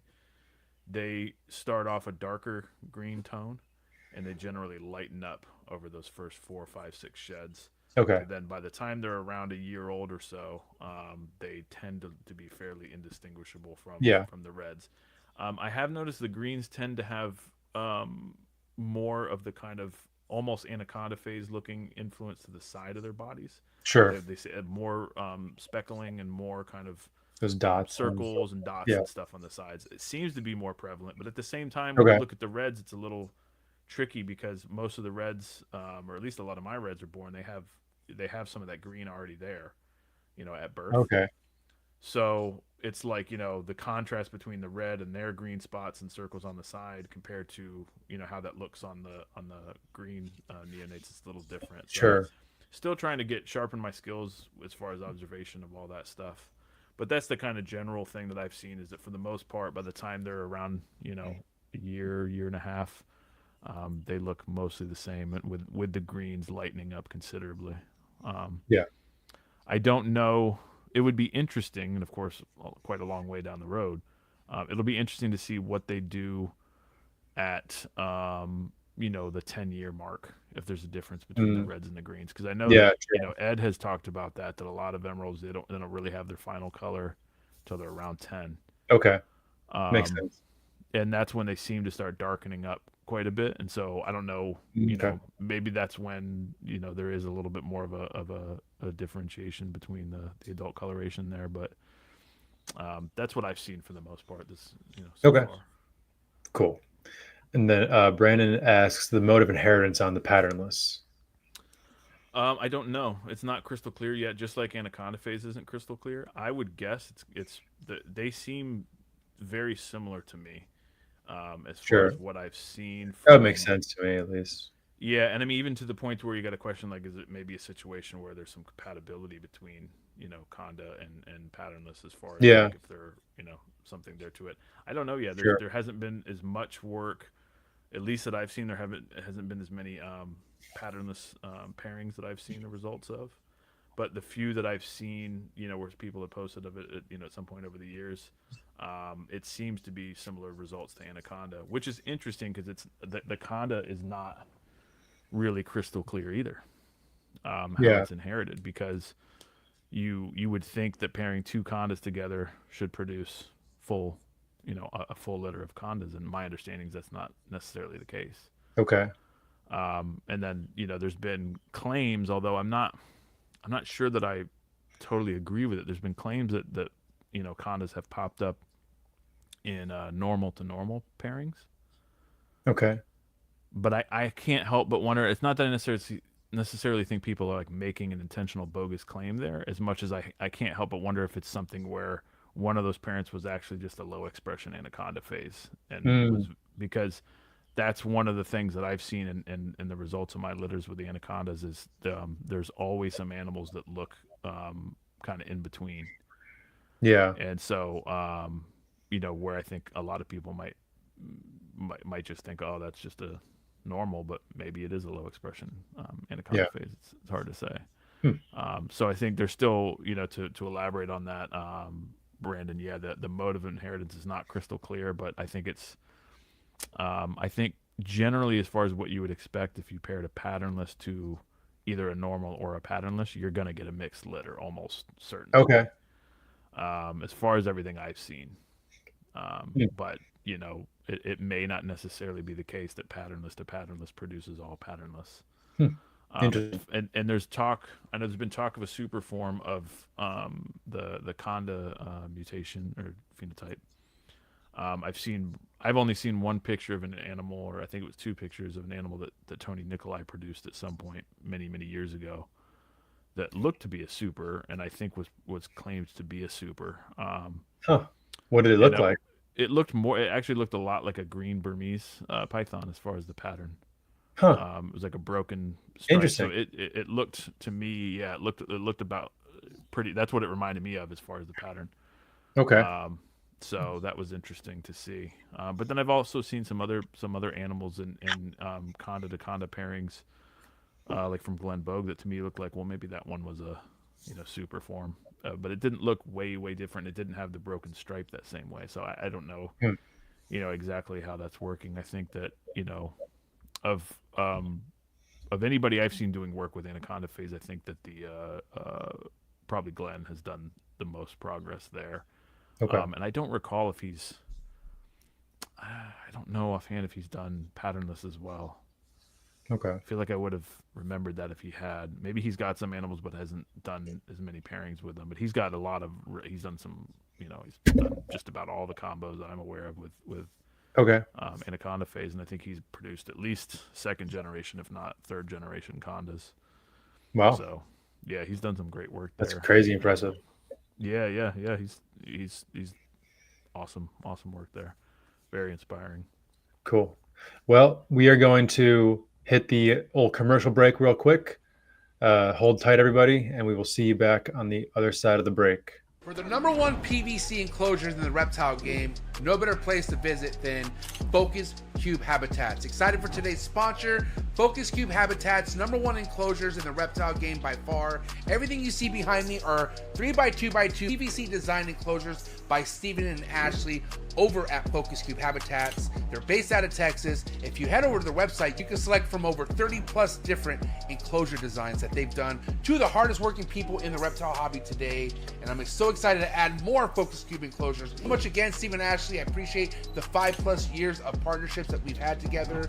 Looking forward to growing more. Head over to focuscubedhabitats.com, head over to their YouTube channel, subscribe, and check them out on Instagram. Thank you so much, Focus Cube Habitat. When you think about building a good community and being a leader of that community, nobody comes to mind better than Mark Hager over at Texas Chondros. That's right. Make sure you head over to TX Chondros on Instagram and also head over to Mark's website, see what he has available green tree python wise, and be ready for quite the 2025 green tree python breeding season out of Mark Hager. He's a veteran in the green tree python game, one of the best and nicest breeders in the green tree python game. He's been putting on the whole state of Texas for as long as I've known him. So if you want to see all the amazing other chondro keepers out of the state of Texas, another good reason to go follow Mark Hager over at TX Chondros on Instagram. And again, head over to his website, texaschondros.com. You can find all the links in the description below. Thank you so much, Mark Hager, for supporting the trap. Cheers.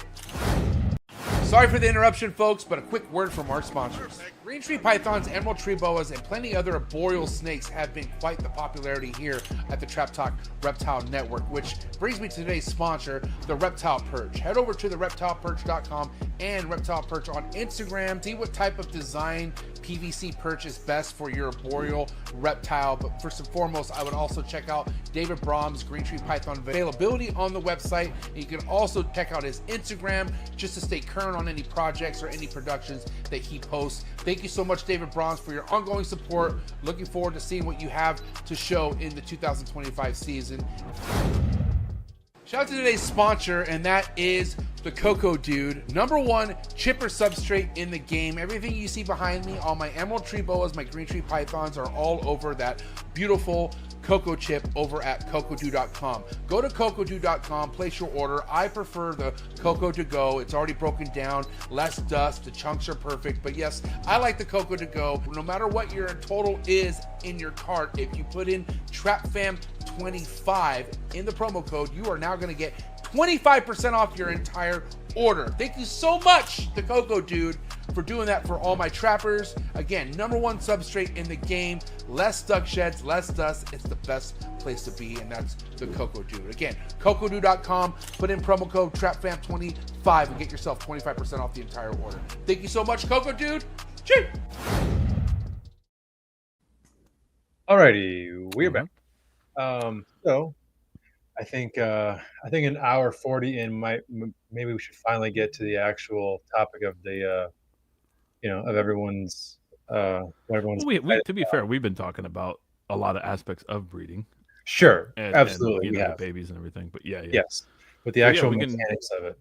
Yeah, the mechanics of it. All right, so yeah, I guess let me just start off, or do you have any? Yeah, I guess. I mean, where do you think is a good starting point for your process with breeding? So yeah, so all right, so I guess I'll start with a little bit of the history of what I've done so far and what's worked and kind of how that's gone. I've got a couple notes here so I can remember stuff. So yeah, so my first litter was in December 2021.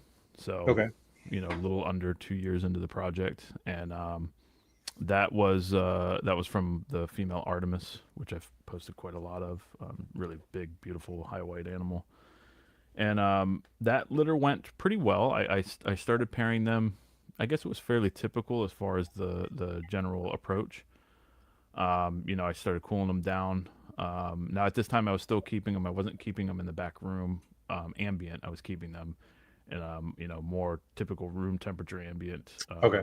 And then ultratherm heat mats is what I was using Okay. on the outside of the enclosure. So I have a mixture of different types of enclosures, but I was using the clear acrylic kind of old school with a pull-out drawer for that. Okay. So I had a ultratherm heat mat on one side and then also right above it, so they kind of that whole side and top of one half of the cage was providing heat. Okay.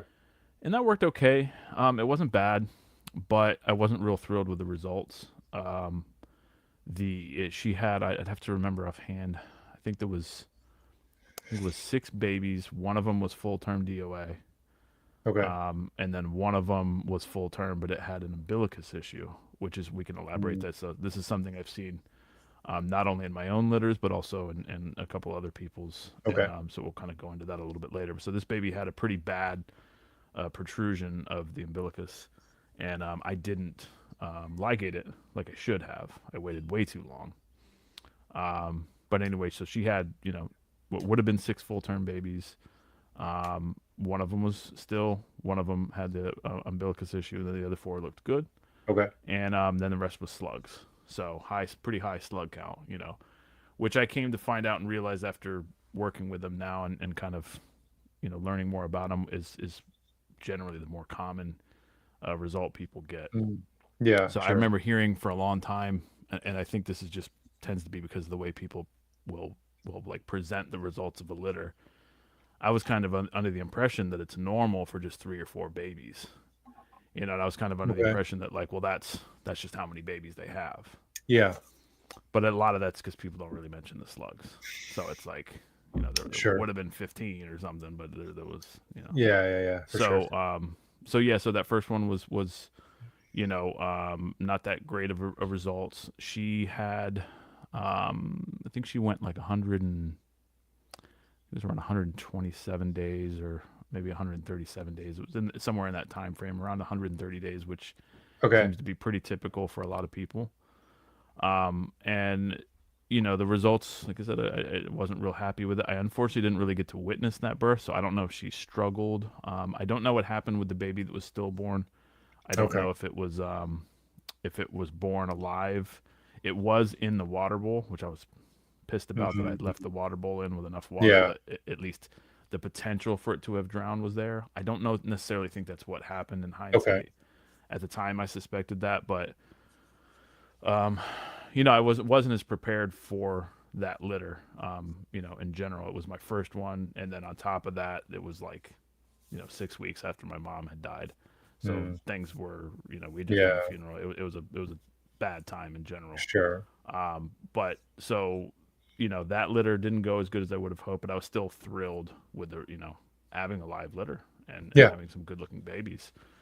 So, I guess to back up on a little bit there, just for a little more detail. So I did the kind of generally typical approach of, I started cooling them, for here in Central Florida. I started cooling, in late October, early November. Okay. Which is generally what I do. It's just roundabout when the temperature change starts to first kick in here. Okay. And so, not anything extreme at that point in terms of temperature drop, just dropping the night drop a little bit, basically going from, high 70s to low 70s. Okay. It wasn't really going lower than maybe 73 or 74 at that point, at night. And then I was trying to leave the daytime temps pretty much the same, which would have been, because I was going with the hot spot approach with the ultratherm heat mat. The hot spot was going to be, 86, 88-ish, somewhere in that general range. And then the ambient was going to be, a little lower just because the house is a little cooler, during that time of year. Sure. So again, more like, low 70s overall. And put them together. I think it was about, I'd have to look back. I think it was probably a month after cooling them, or maybe a few weeks. Okay. And thankfully saw locks pretty quickly. I lucked out with that male Larry. He's always been a really eager breeder. And so, started getting locks, and which was exciting to see. And then that kept progressing, and what I've typically seen with them here is that they a lot of times when I pair them at first, I'll see some locks.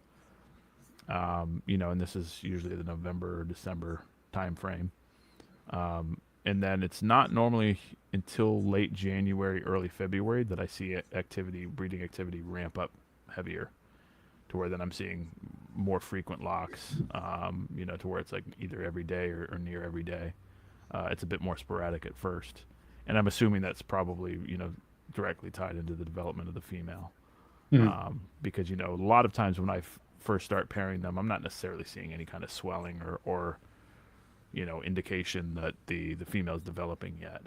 There's been a couple of cases where maybe she was starting to act a little bit that way, but generally I'm pairing them pretty early. And I can't help but wonder if the actual pairing is contributing to the development, triggering that development from the females. But so with that first litter, it all went fairly typical, I think, compared to what I had heard. And I wasn't, I did fast her. I think that would have been 2020, 2021 season. I was starting to fast animals there, listening to the advice of like Vin Russo, Warren, and Harlan Wall. Okay. To start that kind of fasting them for at least a month or two. And so I was a little bit more chicken shit about it, and still kind of stuck in the old ways of thinking in terms of feeding.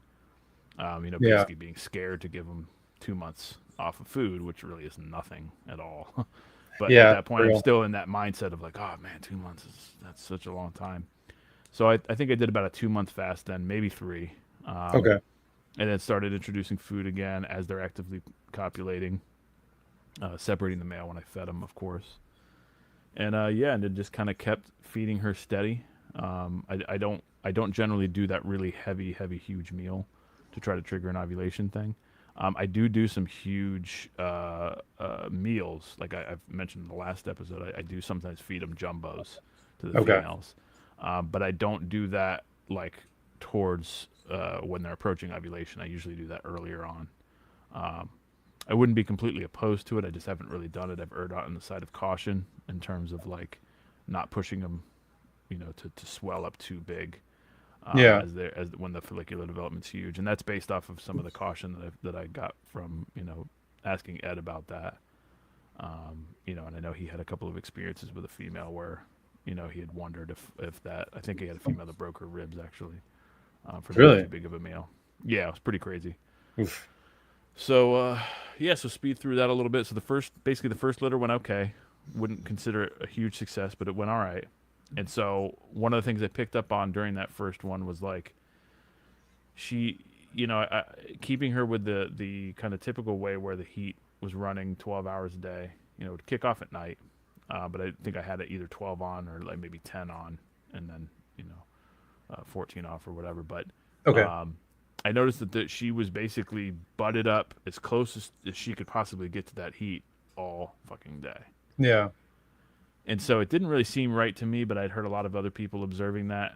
But it just seemed like I don't think they would do that in the wild. I can't imagine they would sit there and bask for that many hours like that. It just doesn't seem. Yeah. It doesn't seem like, it seemed like they would cook the babies themselves, and then they're exposing themselves for that long. It just didn't seem right. So I took a little different of approach. The next litter, at that point, that was again that kind of crossover point where there was a group of anaconda phase animals that I wanted. I didn't have a proper way to quarantine them at the time, so I had to pass on them, which ended up being a kind of a blessing in disguise at the time. Okay. But I was stressed about it at the time. Really wish I would have got those animals, and but so I started keeping them in the back, keeping them ambient. And so the next litter, I did things differently with one of the females. So, the only female I tried that season, actually. Sorry about that. I tried that first anaconda phase female, Mamaconda, and she had her litter in December 2022. So basically a year later. But she had a much longer gestation period, but I was keeping her different at that point.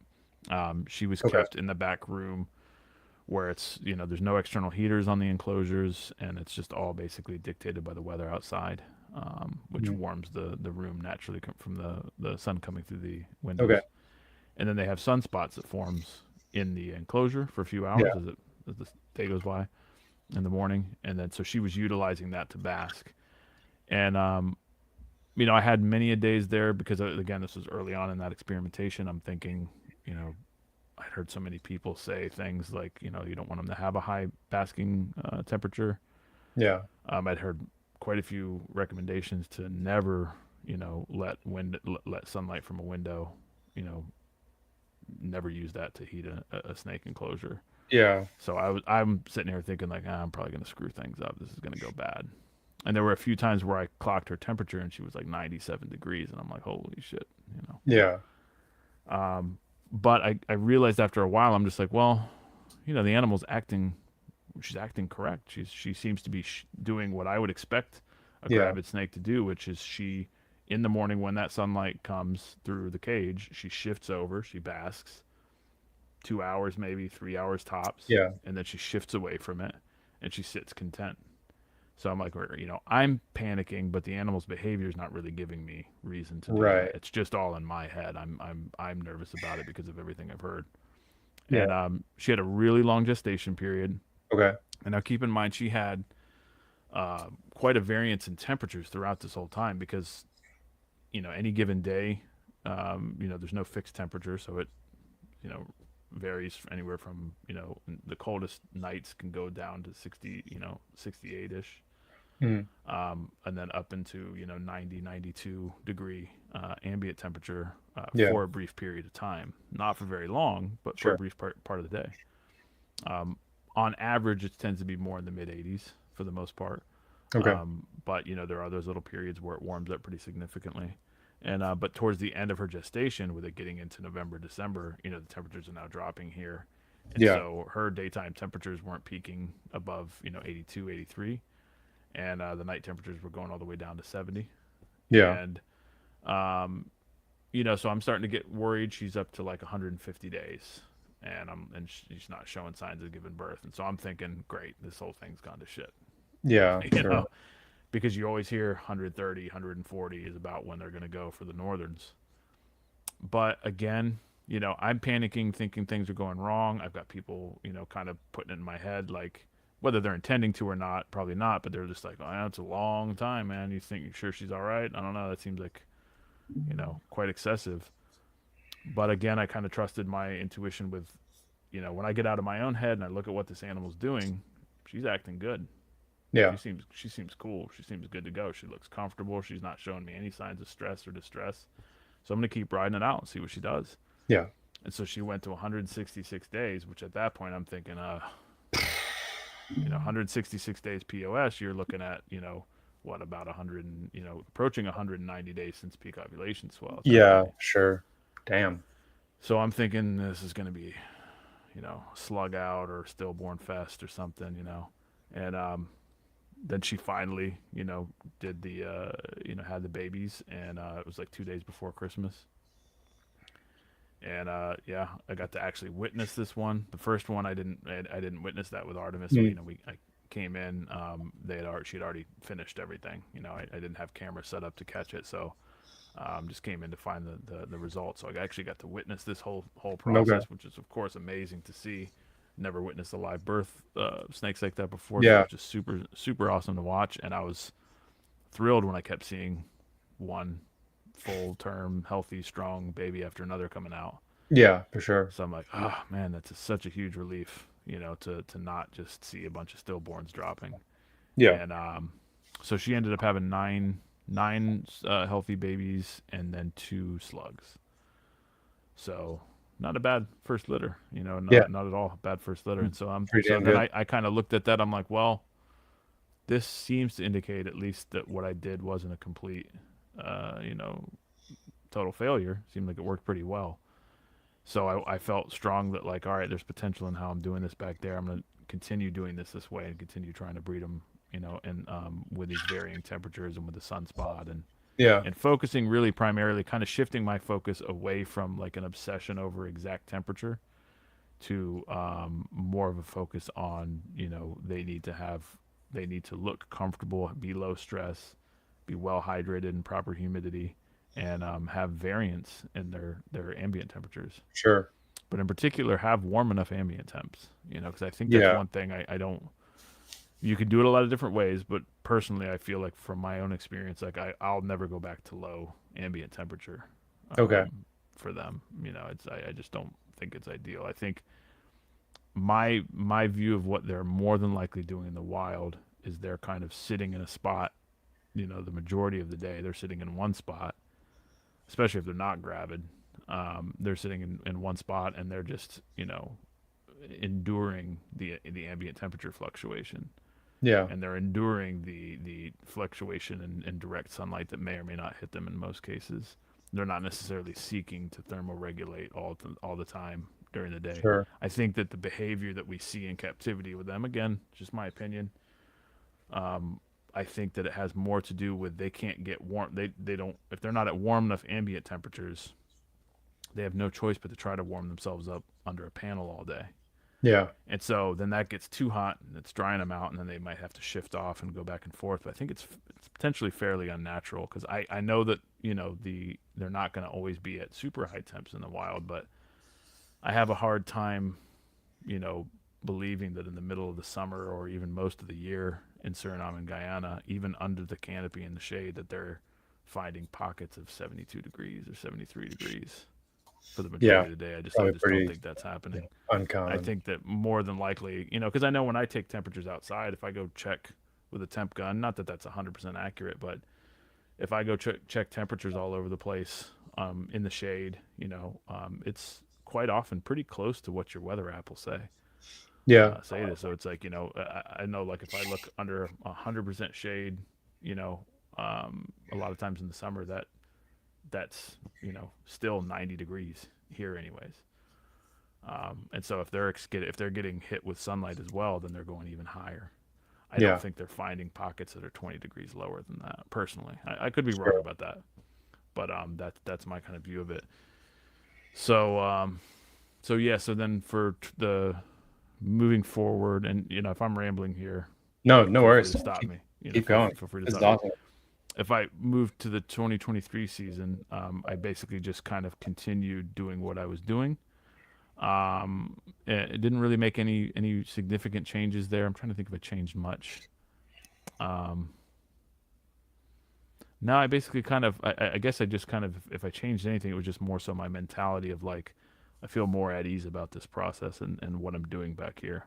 Okay. I stopped, kind of obsessively checking temperatures, because I just, at a point, it's just like I'm just driving myself nuts. It doesn't really matter if it's 97 degrees for an hour and a half here, or if it just doesn't really matter. This is not how this animal operates. I don't think that they're seeking an exact temperature all the time. I'm sure there probably is some pretty precision based decisions that they're making with regards to their basking temperatures and how long they bask for and all that. But I don't think that they're, doing what we as humans tend to want, which is like, it needs to be 84.3 degrees exactly under the heat panel at 6 inches for 12 hours a day perfectly. And if anything fluctuates, all hell breaks loose. You know what I mean? I just don't think that's how these animals operate at all. And it's my own, just from the influence of the internet and from reading stuff and hearing people, you can get caught up in that as well, very easily. So I kind of just was more at ease with it, let it roll, and just tried to observe more. Like, what are they doing? If I let them have access to that heat, and I'm not panicking, and I'm just kind of watching what they're doing, what are they doing? Yeah. And so what I kind of observed is that, generally speaking, that the males, I can't recall any instance where I watched a male bask, even when they have access to that. I've just not. I don't think I've ever seen it. Yeah. So, which I found interesting, because it's like, well, so they could if they wanted to, but even if they've got a meal in them, they're not seeking it. Really? Okay, interesting. So to me, that seemed to indicate that they're getting enough warmth from the ambient temperature. Sure. They don't need anything. They don't need more. And so again, that's kind of where I feel like that's close to what they would get, fairly close anyways to what they'd have in the wild. That they they're already getting a warm enough ambient temperature. They don't need to be spending a ton of time basking, and it's not really necessarily in their nature to do so. Yeah.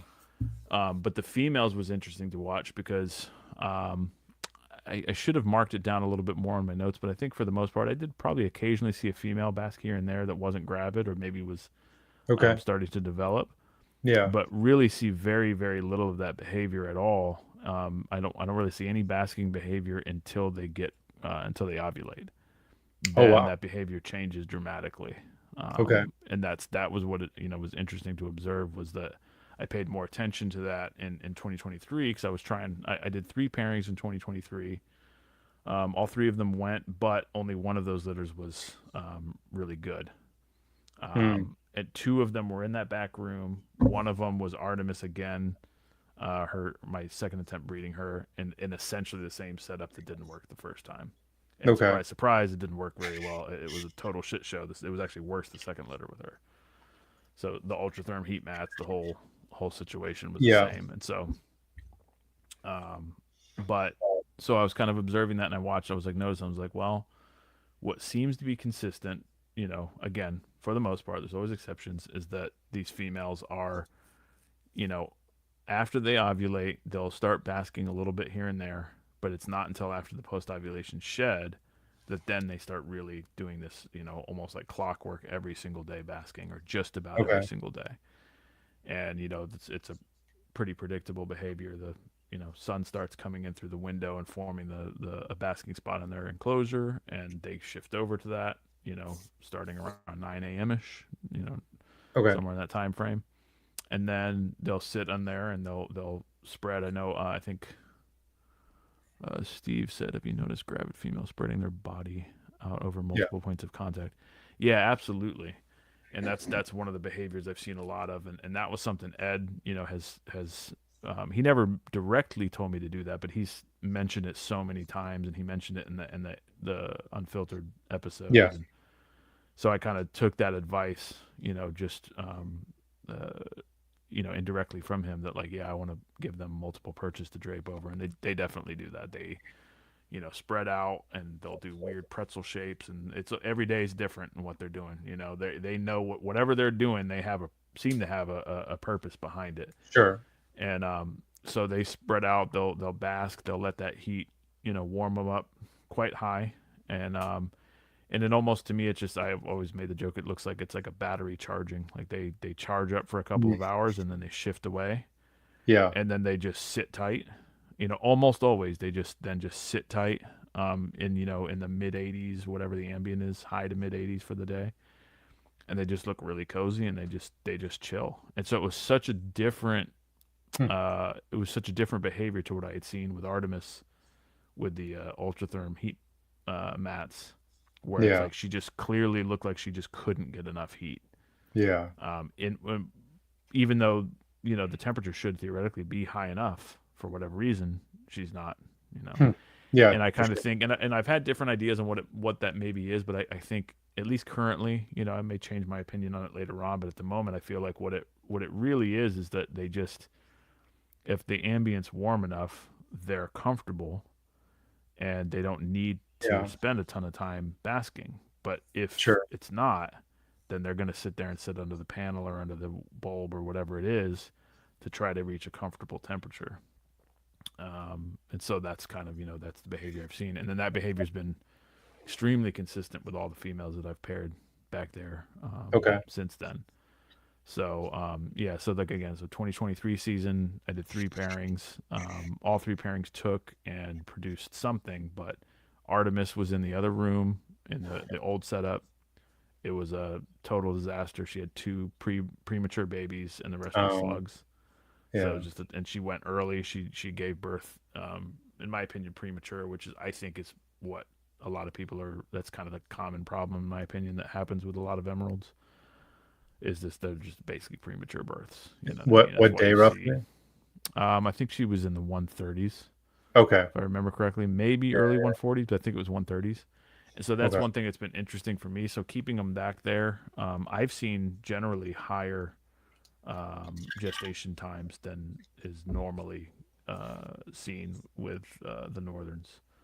Oddly, they've been kind of pretty well in line with what people generally saw with basins. But for the most part, I always heard with northerns, it's like 125, 130, 135. That kind of Yeah. is the average range. Whereas I'm seeing more like 150 as an average. And Okay. I've had two the two Yeah. longest ones were 166 days, and then I've had a couple more that were in the high 140s or low Yeah. 150s. I mean, it does seem to be across the board with reptiles. If you look at the incubation range of a species, the more you push towards the end of that range, the bigger, healthier, more robust babies you get. Yeah. Generally speaking, I can't think of any reptile that where the inverse is true. Yeah. So Yeah, and that's what I think that's a result of them just basically not cooking them for so long. You know what I yeah, mean? They don't. I rarely see them bask for more than 2 hours. Honestly, sometimes 3 or 4. But I yeah, don't know that I've seen them with that natural sunlight coming through. Anyways, I don't think I've even seen them go past 3 hours very many times. okay, So interesting. it's a relatively Makes short sense though. period of time, Yeah, it makes And I've sense. seen them do cryptic basking as well. Not that often, but I have seen it where at least it appeared to be what it was, where the lower third of the body was put in the sunlight and their rest of their bodies in the shade. Mm, yeah, So that was kind of interesting to see. I don't know, I don't watch and I don't catch them every single day and like totally inspect every single, uh, you know, basking session to know. I should document a little bit more of it. I've documented quite a bit. There's like shitloads of footage I haven't posted of stuff. Um, but I can't recall very many cases of them going more than just a couple of hours. And yeah, so I think that's probably to me. And again, it's just an assumption. I can't say for sure, but to me, that seems like that's would be more in line with what they would probably do in the wild. I can't. yeah, I don't see them sell. I don't see them. Making themselves that vulnerable and that exposed by constantly going back and forth, back and forth, back and forth all day, and that much movement, and yeah. drawing that much attention to themselves as far as any potential predators. And I also Sure. just don't think them cooking at high temperatures for hours and hours and hours a day is going to result in a good outcome. Yeah, So I for think sure. there's something to that. Maybe not too far unlike other reptiles that a higher basking temperature for a shorter period of time probably is the closer Yeah, to what they're going to do in the wild. yeah. I think there's definitely something to that across the board. Yeah. Uh, I think it's also tough, particularly when a lot of the kind of the convention of reptile breeding has been like CB70 tub with the flex watt in the back that's on 24/7. Hmm. You know, when that's like the baseline of information to be able to kind of like really embrace that information of maybe a really short hot basking period is best for these animals. That takes kind of breaking down everything that you have of like all your preconceived notions and beliefs of this.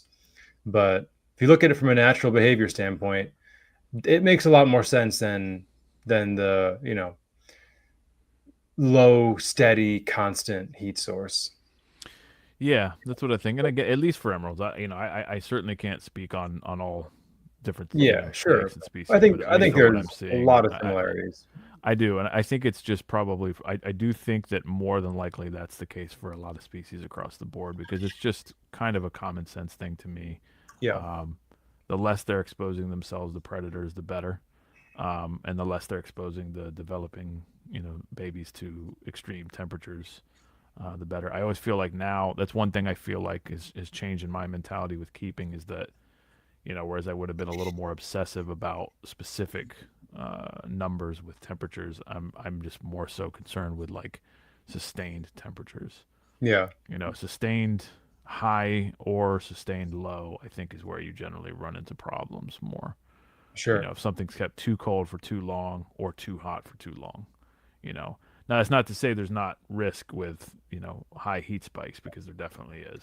Certainly, A yeah. high. I'll take a high, or I'm sorry, I'll take a low, dip, a fairly extreme low dip any day over an over the top extreme Oh yeah, heat spike because we all know that that's a death sentence. yeah, Whereas they'll be fine. I've had emeralds outside in the quarantine area get into the 40s. I think the lowest is Really? probably I think it was about 42. I clocked them at one night, Wow. and Yeah, that's pretty low. I That's was gonna pretty ask low. earlier. Do you ever pull them in the outside? Yeah, well, when it depends. So I what I've done, I don't have any out there at the moment. I don't have any in stage 1 Okay. quarantine at the moment, so I Because don't have right to do now it, you're probably which is pretty good. freaking cold, right? Well, yeah, it worked out nicely because right now, I mean, the northern part of the state's getting fucking You snow, yeah. totally unheard of snow. Yeah. You know, I saw Kyle post something about that where it's like, wow, that's kind of wish I could see that. You don't get to see snow like that here, Yeah. um, but yeah, you know, it's been particularly chilly this last few weeks off and on, and I know that I think the next few days it's going to go even lower if I remember correctly. So yeah, it's a challenge keeping the temperature up out there, Yeah. above, a reasonable level. But I have had them out there. Like I said, last winter I had some out there that I think the lowest they got was low 40s, and definitely into 50s Okay. and 60s plenty of times at night, and it's no problem, even with meals in them. Oh, really? Yeah, Wow. it's not something I would recommend, but Yeah.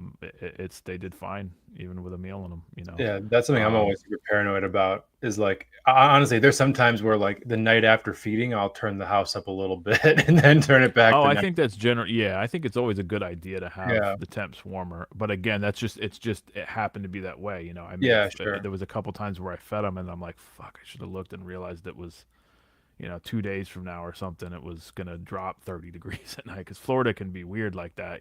Yeah. You can have a day where it could literally drop 25, 30 degrees from Yeah. from the beginning of the day to the end. So That's how it is that's here. where Yeah. yeah. So I've had that, and but they were fine. Again, it's not really been a problem. But when I fast them during the winter, I generally, don't even have to worry about that at all because Yeah, they don't have true. any meals in them, so there's no, nothing to worry about there temperature wise. Cool. So yeah, where I'm trying to, oh, I guess we'll Yeah. Steve had posted. Yeah, we kind of addressed that a little bit. So Yeah. whether they spread out. So yeah, definitely. Do I see locks mainly at night or daytime? I mostly see them at night. Yeah. And that's something that was interesting as well that I've observed is that with them being in the back room, they I don't use any external lighting or anything, so it's just the sunlight that comes through the window, and they do seem to be pretty cued into that daylight cycle. Yeah. Because what I've noticed is that oftentimes the males will start getting down to business right as the sun is coming down. Like that's when Yeah. I would Sure. say right as the sun starts to go down is when you typically will see, them start to court the females. Okay. And then a lot of times you'll have a lock by the time, it's dark. Okay. And then I feel like I haven't really perfectly timed it, but it feels like it's like roughly 4 hour increments of like changes in activity. So like a lot of times I'll see, locks right around 8, and then I'll also see, it's also common to see a lock right around midnight, and then it's also common to see a lock right around 4. And I mean like, where they've started to lock right around that time, where activity was kind of Okay. seemed to be syncing up to those time frames. Now I don't know if that's a exact thing or not. It's just what I've overall Yeah. observed most commonly. Sure. So that's what I've seen more often than not. I've seen a few daytime locks.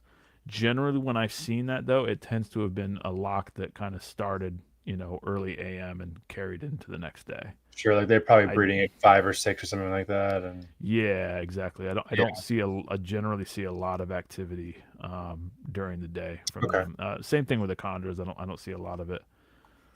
But that also could be an issue of when I tend to do the initial introductions and when I pair them up, and even when I pair them back up if I've separated them to feed and stuff. I usually kind of try to do that later in the afternoon, till Yeah. it's already Sure. getting close to.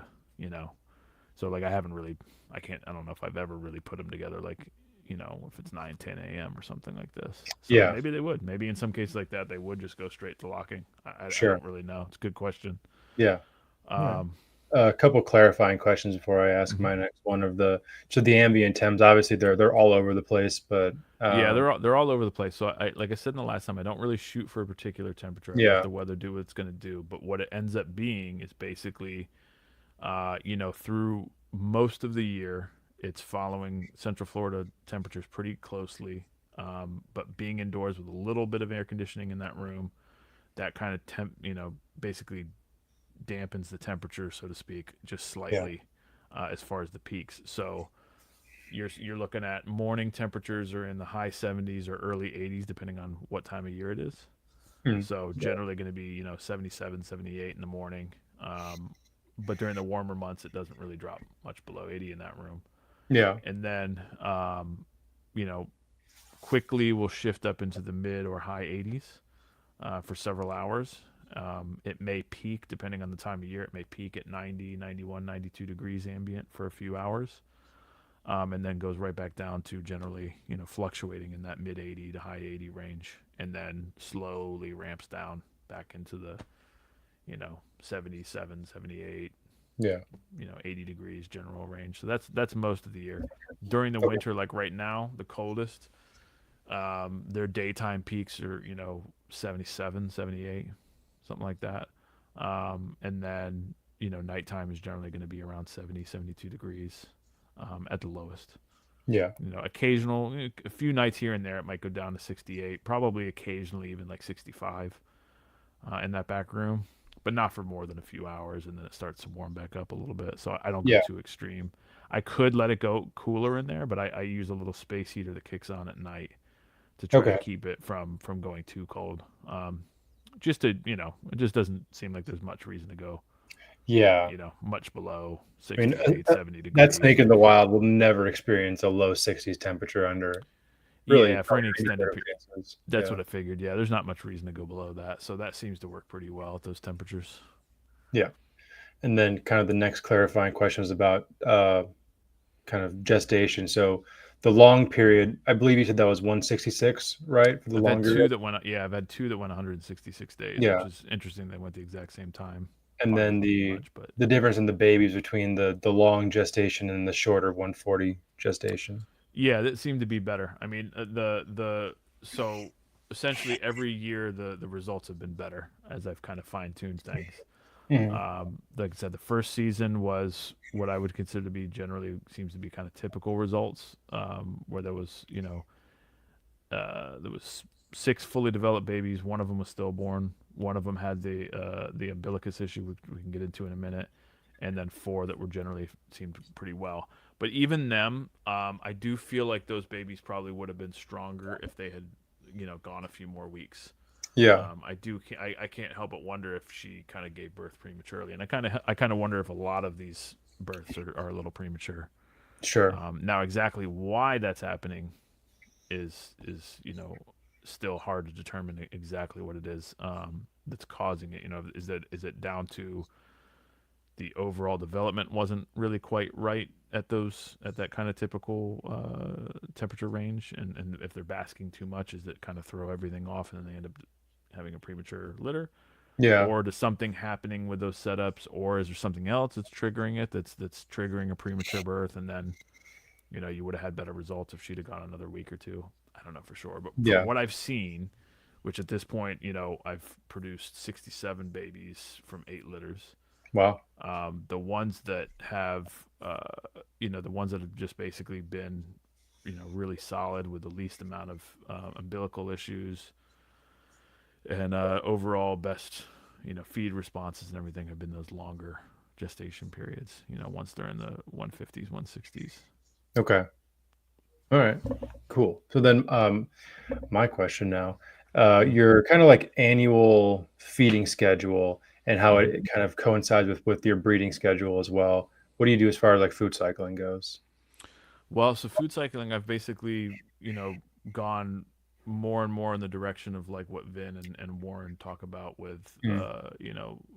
I mean, essentially feeding them less and less Uh, overall throughout the year, and in particular trying to give them long, nice, decent length fasting periods.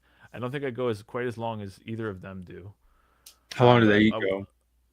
I'm sorry, did you say how long How? do they go? Yeah. I want to say, and I could be wrong if I'm quoting them wrong. Sorry about that. It's just a mistake. I think Warren and I think they both go 5 or 6 months Oh, wow. fasting. Okay. I believe so. Maybe it's just 4. I'm not sure. But I Yeah, think they that's go, still between 4 to 6 months. So it's a quite good a chunk of fast. period of time. Yeah, Yeah. it's a good period of time.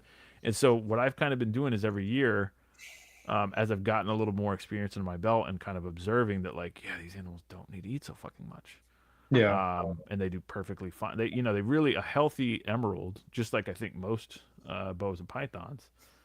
If you look at a healthy animal that isn't harboring an internal infection that's basically screwing up their capability of absorbing nutrients or digesting food properly, Yeah. they really don't lose much weight. Yeah. If without food, they really don't lose hardly. They'll look damn near the same. I mean, I don't. I should weigh my animals actually and determine how much did it actually lose over this Yeah. Yeah. period of Sure. time. But just going by visually, it's like they look almost no different. Yeah. 3 months ago, no food, or 3 months ago, I stopped feeding them, and then compared to today, they look basically the same.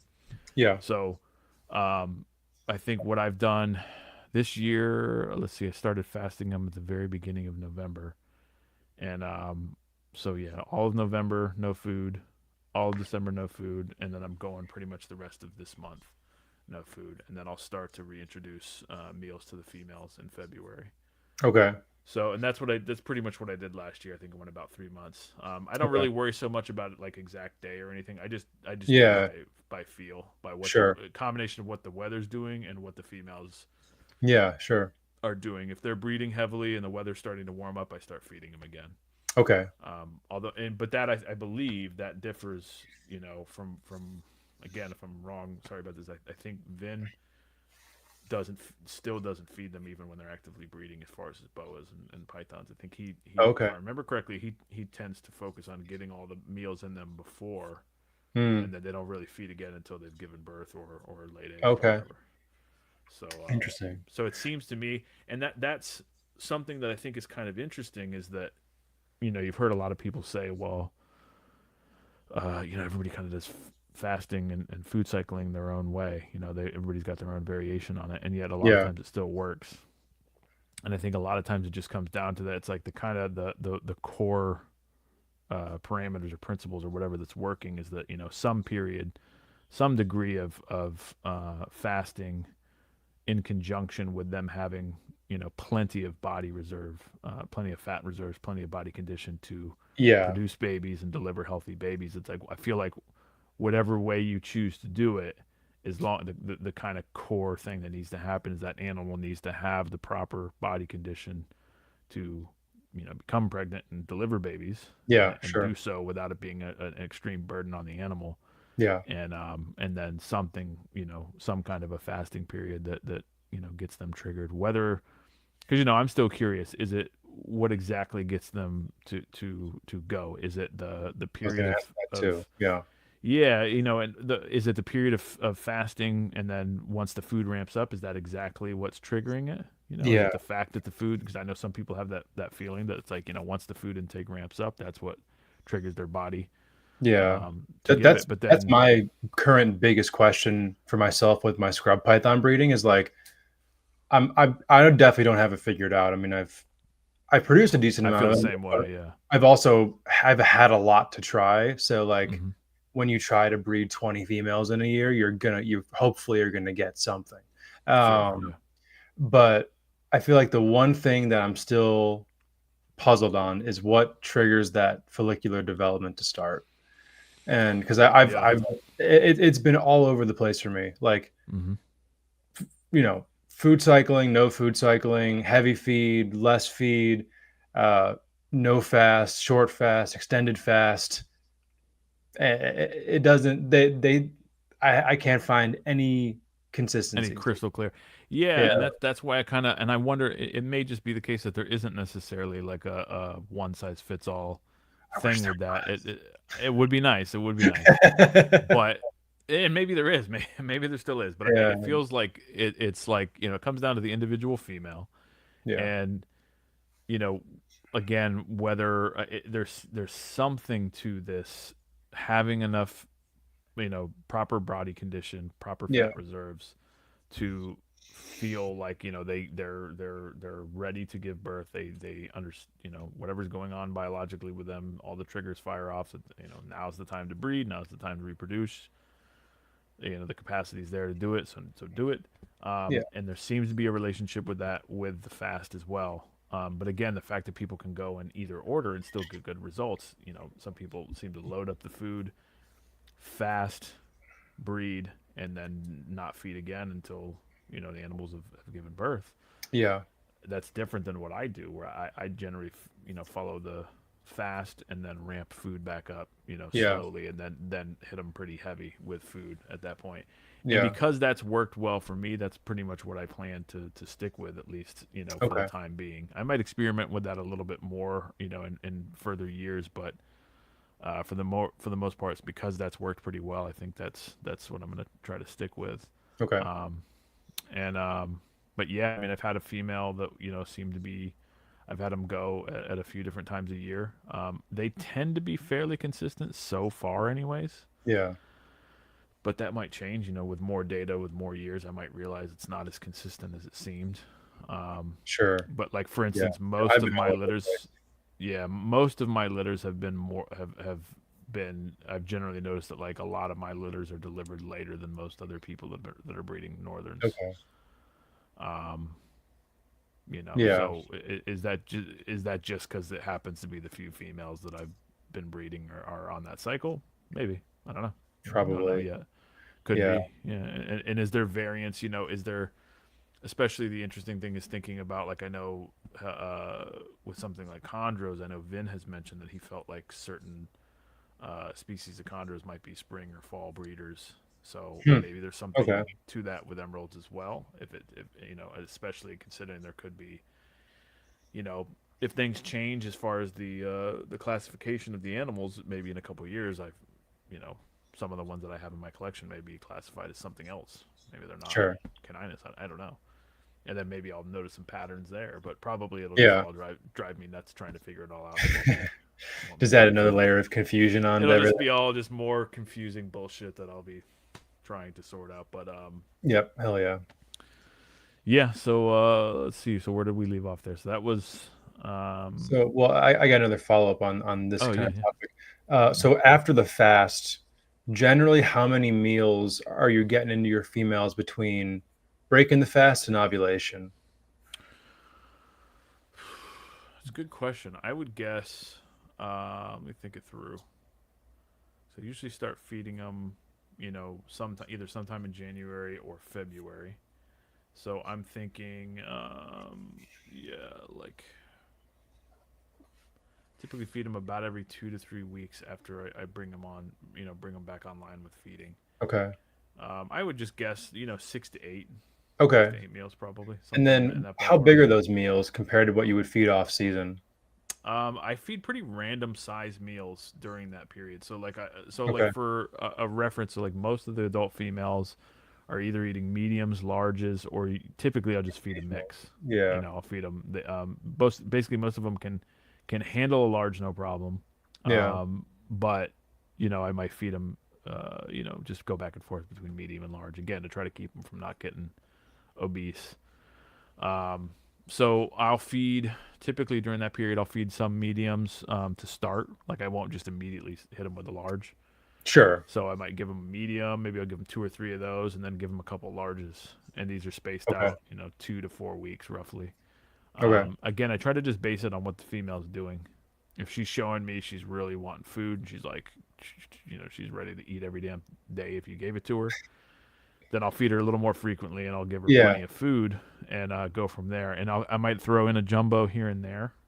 Okay. But like I said, I haven't tried that, like trying to get like a perfectly timed extra large meal to trigger an ovulation. Yeah. So I was going to ask about that because I feel like I've heard Patrick talk about it the most, Mhm. and I'm still a little bit confused on the mechanics of it all. So Yeah. what exactly about that large meal triggers a potential early ovulation? Well, that's the question. So, the question there is like, is there a potential for, if you feed too large of a meal too soon during the development, maybe it's is it a pressure thing, like the actual Mm, pressure inside the female sure. somehow triggers ovulation? Does it, does the available calories have something to do with it? I really don't know exactly what it is, but the question I think there, when I talked to Patrick about this, is like, I know he mentioned, I think Tracy Barker had, suspicions that like when a female slugs out, that it's likely more to be from some kind of event that triggered premature ovulation, be it a large meal, be it a significant change in temperature, maybe Yeah. a significant change in environment if they're shipped or they're moved to a different enclosure or something like this. I don't want to perfectly quote what she Yeah. said, because Sure. that's Sure. like it was like him telling me what her thoughts on that. But I Yeah. think the general kind of idea behind it is that perhaps there are times where some kind of a fairly significant event triggers ovulation prematurely, and then you get a situation where you get either mostly slugs, or some of the follicles that were developed further than others might be full-term babies, and Yeah. others are just going to be unfertilized. So I don't know really much on it beyond that, and that's something that's still a fairly new concept to me. That's something I only recently talked to Patrick about that a few months ago for Yeah. the first time, about that being potentially what happens there. um it seems pretty like plausible that could happen. That you Sure. get something that triggers it prematurely, and then because you got to wonder. I don't know if any of us really have an exact understanding of what's the ideal progress rate of follicular development. Yeah. What's the exact perfect timeline of that, and what are the exact perfect conditions. Yeah. I really have no idea.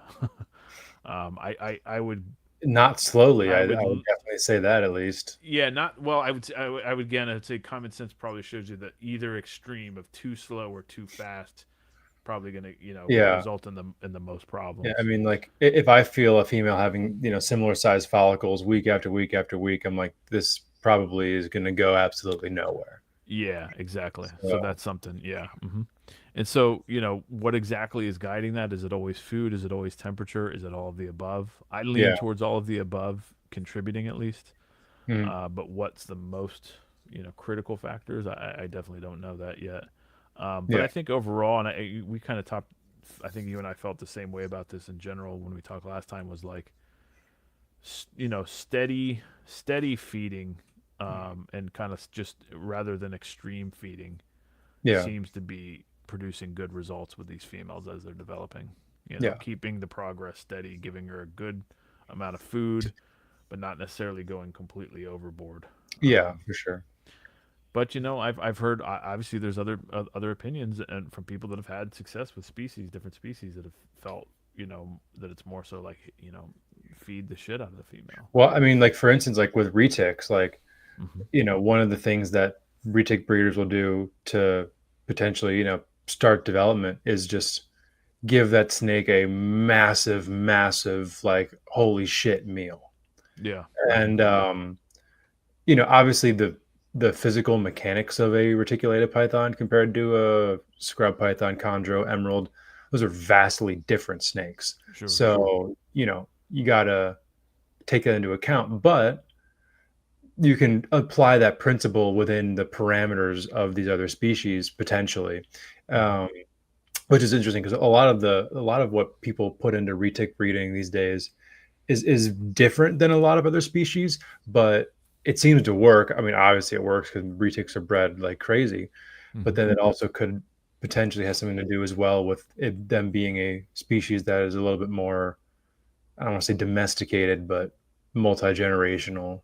Um, so I'm not sure if that added anything, just kind of like a little anecdote of something else that seems to work in a different species. Yeah, well, it's a good question of what's doing the initial triggering of that, because that's something that definitely especially when it comes to when you're doing initial pairings of animals, because we've all seen this, and we touched on this a little bit. Like I've put pairs together where there's zero activity, and it's like, okay, so nothing's happening whatsoever. Is the Yeah. male And then the question is like, is this male not interested? Is he intimidated or whatever? Or is the female not being receptive? What's the deal? Right. And then I've seen it where that same pair might not do much of anything or anything at all. And then all of a sudden, a month later, boom, activity kicks in. Yeah. So did the introduction of that male, trigger her to start developing after a little bit of time? And then, then that's when she's receptive. Or would it have happened anyways because of other environmental factors, maybe Right. uphill, maybe it's definitely interesting, and that's Yeah. stuff I would like to experiment with a little bit more. Sure. Try some of those kind of things and see if it gets results. But yeah, I definitely don't have enough concrete evidence to say that oh, I've got this all perfectly figured out as far as what's what's going on, and that's something that I'm definitely frustrated with and curious with, is the element of the compatibility with pairings, because the frustration comes from like, you've got these pairings you want to do, it's obviously selfish. It's like, well, this is what I want to happen. Yeah, for I sure. want this male to this female because that would be super cool, and then you put them together and it's like, ugh, nothing's happening. Like, should I resex my cheeks? Yeah, and I've had it multiple times now where you do that, and you eventually just swap out a different male, and then instant locks. So it's like, okay, well, what was really happening there? Was she rejecting him, or was he, for whatever reason, not pursuing her? I haven't seen a situation yet, or at least that I can remember, where and I would be interested to see if you've had anything like this. Have you seen a situation where, say, you put a pair together, male's not doing anything, so nothing's taking place, right? Have you done a swapping where you put the male with a different female and put a different male in with that female, and they've both then been active? Like, or I guess more specifically, have you seen a male that wasn't showing interest in one female immediately go for another one? Because I don't think I've seen that. No, I have not. With my males that are like solid, they will try no matter what. Yeah. And the timid ones will do that kind of no matter what. They might warm up to the female after a bit, or like they'll be sitting in the nest box together. But I've never experienced, like, I know this female has follicles. I feel them. They're there. And I put like my go-to male in. I've never, she might not always be receptive of him. I've never had him not try. Yeah, exactly. Yeah. And then conversely, you've never seen it where, a timid male that wasn't trying all of a sudden goes crazy and goes for a totally different female when you swap. Definitely not. I don't think I have. I don't believe I've seen that yet. So yeah. So that's an interesting thing, and the whole compatibility thing is interesting, especially because one of the things I've seen with the emeralds, and I don't know if you've seen this with the scrubs or not, but we have a tendency to think, or at least it's what I hear more often, of like, when you think of like cruising snakes, it's at least what probably comes up in most people's minds is like males cruising, sure, seeking a female. But I'm pretty damn sure what I've seen is them looking for each other, like females like seeking for a male to find them, because I've had pairs where I've put them together and they've been actively breeding, they've already had multiple locks, and then I separate them, right, for feeding. Typically is what I'll separate them to feed. So then say they've had a few days off, or even just sometimes a few hours off. In fact, I've seen this quite a few times. I'll separate them, feed them both, or maybe I just feed the female. And then night time comes around, and both of them are cruising like crazy. Interesting. Super active. And so in those instances, what I've done when I've seen that behavior, I put the male in immediately, and those are like instant locks. Like that male goes straight for her, and they're locked in like 15-20 minutes. Okay. And it seemed to me, it's like that female seems to be seeking him out as much as he's seeking her out. That's interesting. I cannot say I've seen females cruise. Males for sure. I mean, I'll have males during the day. I walk in there and they're just pushing as hard as they can and straining their body. Yeah. Or like, and even like they kind of will like scuff their scales up, like rubbing on the PVC. I'm just like, dude, you need to calm down. Interesting. That is cool though. I guess I'll have to keep an eye out for it. I can't say I've seen it, but I also, sometimes you don't see what you're not looking for. So Yeah, I picked up on it. I'd have to think back. I don't know if I've really seen it yet with pairs that hadn't been paired yet, but yeah. I've seen it multiple times where it's like this pair has already been active. I separate them and then feed, and then you'll see the female. It's like they're both just like they are going nonstop. Interesting. And then you put them together, and then boom, instant lock. Huh. I'll need to keep an eye on that. Yeah, it's something that's. I thought that was pretty interesting observation, and I've seen it enough times now to where I'm pretty sure that's what I'm observing. Yeah. Well, I mean, especially if but if that behavior is followed by an instant copulation. yeah, every time I've seen that's it, it's pretty been like causal instant right there. copulation. Yeah. It's like the female seems to be, That's definitely looking not a for- coincidence. Yeah. Hmm. So I thought that was kind of an interesting, and I don't know that I've seen that with chondros, but I'm being perfectly honest, I pay way less attention to the chondro. I haven't been like studying it as close or really paying anywhere near as much attention as I should. Yeah. But I wouldn't be surprised if they do, if they did it as well. But let me ask you this. Mhm. Have you seen your males going into shed after the females ovulate? Yeah. Mhm. I've seen that quite a few times where it's Do you synced see up it? pretty tightly.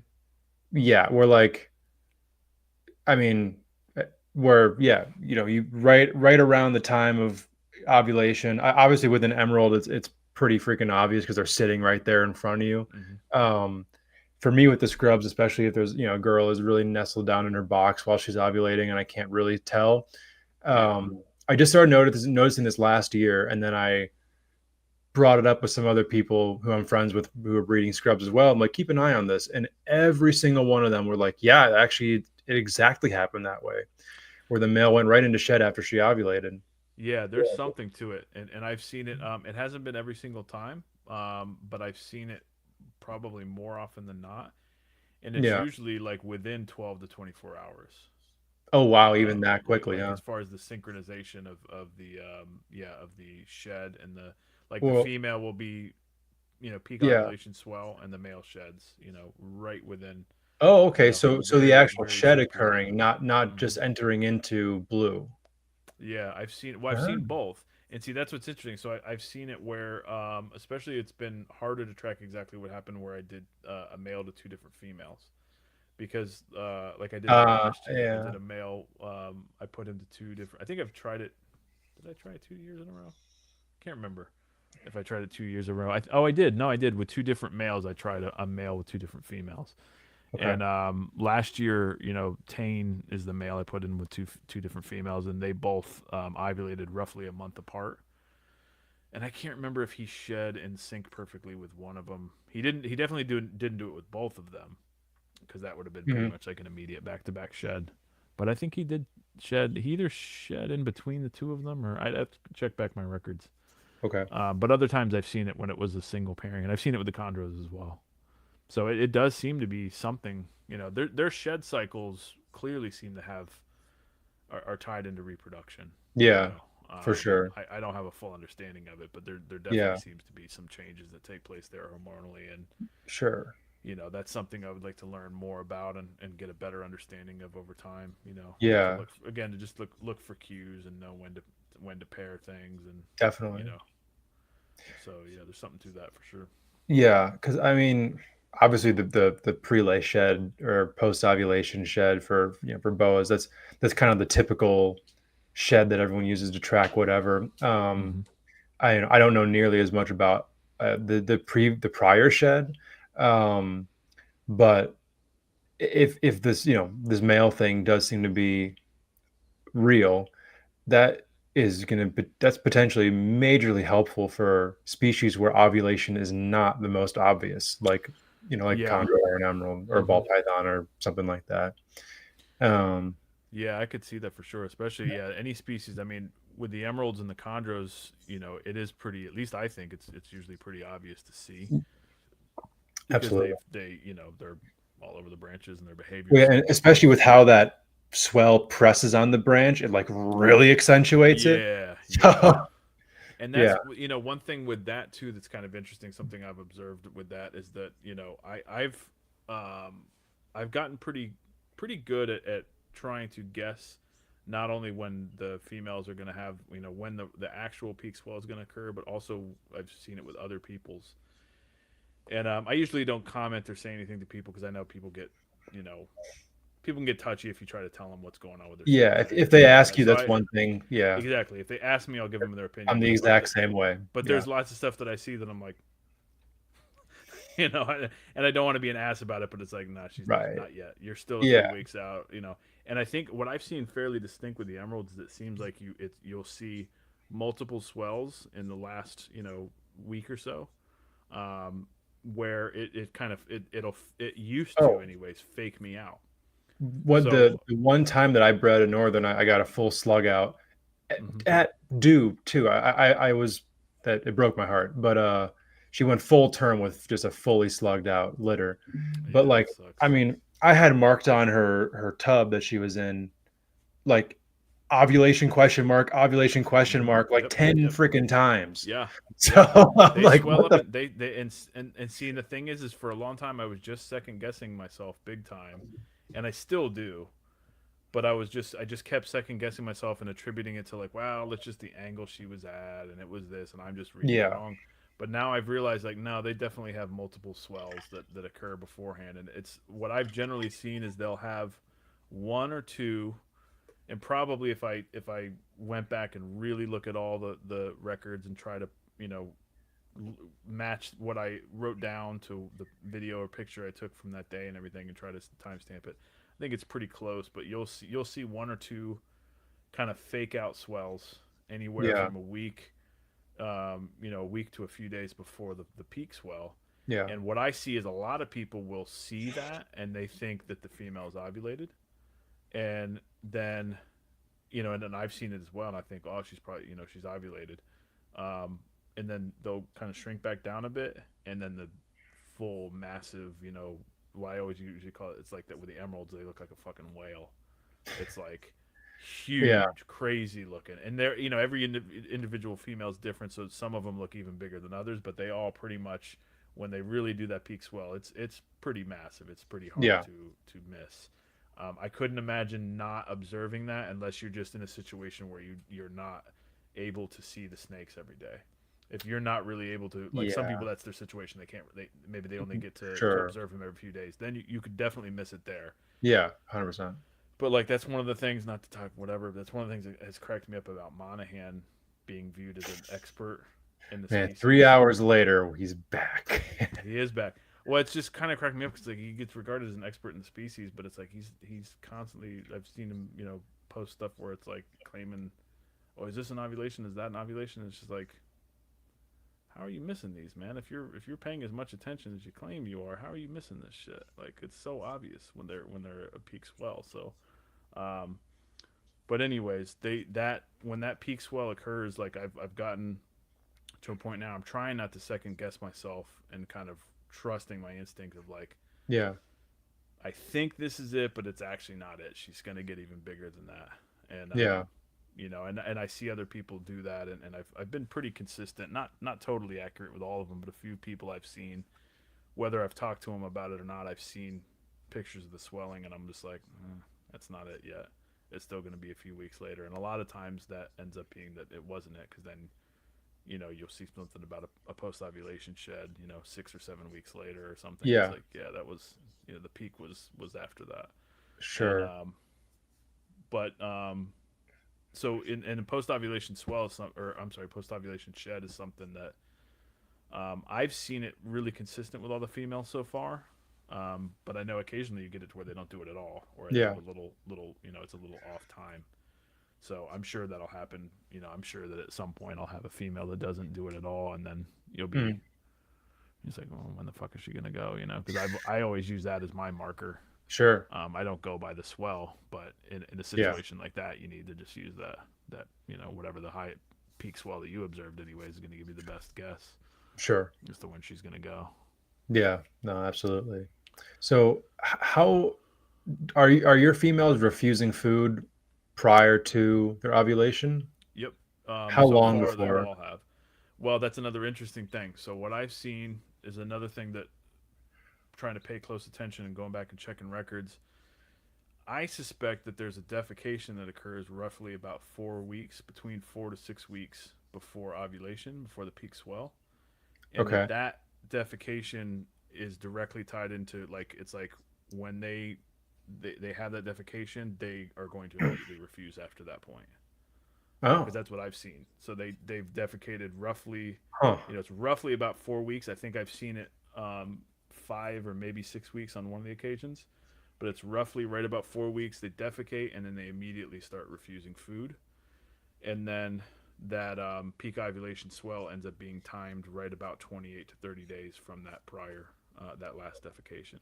Okay. But yeah, they've all started to refuse food, right after that defecation, and then I just haven't offered them food, after that point. Yeah. I haven't, I know some people will feed the females while they're gravid. I haven't done that yet. Okay. So I just, once they refuse, I may offer it a second time if they refuse the first time, or if they do that kind of like half refusal where they like grab it and then kind of stop. Yeah, either grab it or don't eat it, or grab it and don't eat it, or they like act really interested but then they just don't follow through. Yeah. It's kind of like it's one of those things, again, like once you've seen that behavior enough time, it's pretty predictable. Sure. Because it's like this female goes from being like a heavy hard hitter every time to where it looks to me, whether that's what they're doing or not, I have no idea, but it looks to me like they're literally sizing the meal up, gauging whether they can safely consume it or not based on the size of the follicles, and then they're choosing not to where maybe if I offered them a really tiny meal, maybe they would actually take it. It's kind of like what they do with us every day when they're just sizing us up to see if they can where eat. they're like not big enough quite yet to take them out. I need a few more years, and then I can finally do what I've dreamed of. That's funny you mentioned that's what the last retic I kept when I was I think I was like 16 or something, maybe 17. It was a tiger retic from Bob Clark that I got. It was one of the first clutches that they had. I bought it at the Daytona show. Gorgeous snake, and but she just, it was one of those situations where it was funny because I didn't power feed her, but she still was like 7.5, I think, or maybe 8 feet. Okay. By the time she's about a year old. And like, she was not horribly aggressive, but retics have a lot of personality, and it was just something about the snake where I just like felt, I'm like, this snake is just looking at me. She just has this look and this vibe about her that like she really probably is like almost calculating and counting the days down to where it's like, all right, at this rate of growth, in about 5 years, I can finally take this motherfucker down. Hell yeah. It felt like you're like raising your own murderer or something. I mean, it's obviously an exaggeration, but right. Yeah. It's kind of a funny thing with her vibe. She probably would have if she could have. But yeah.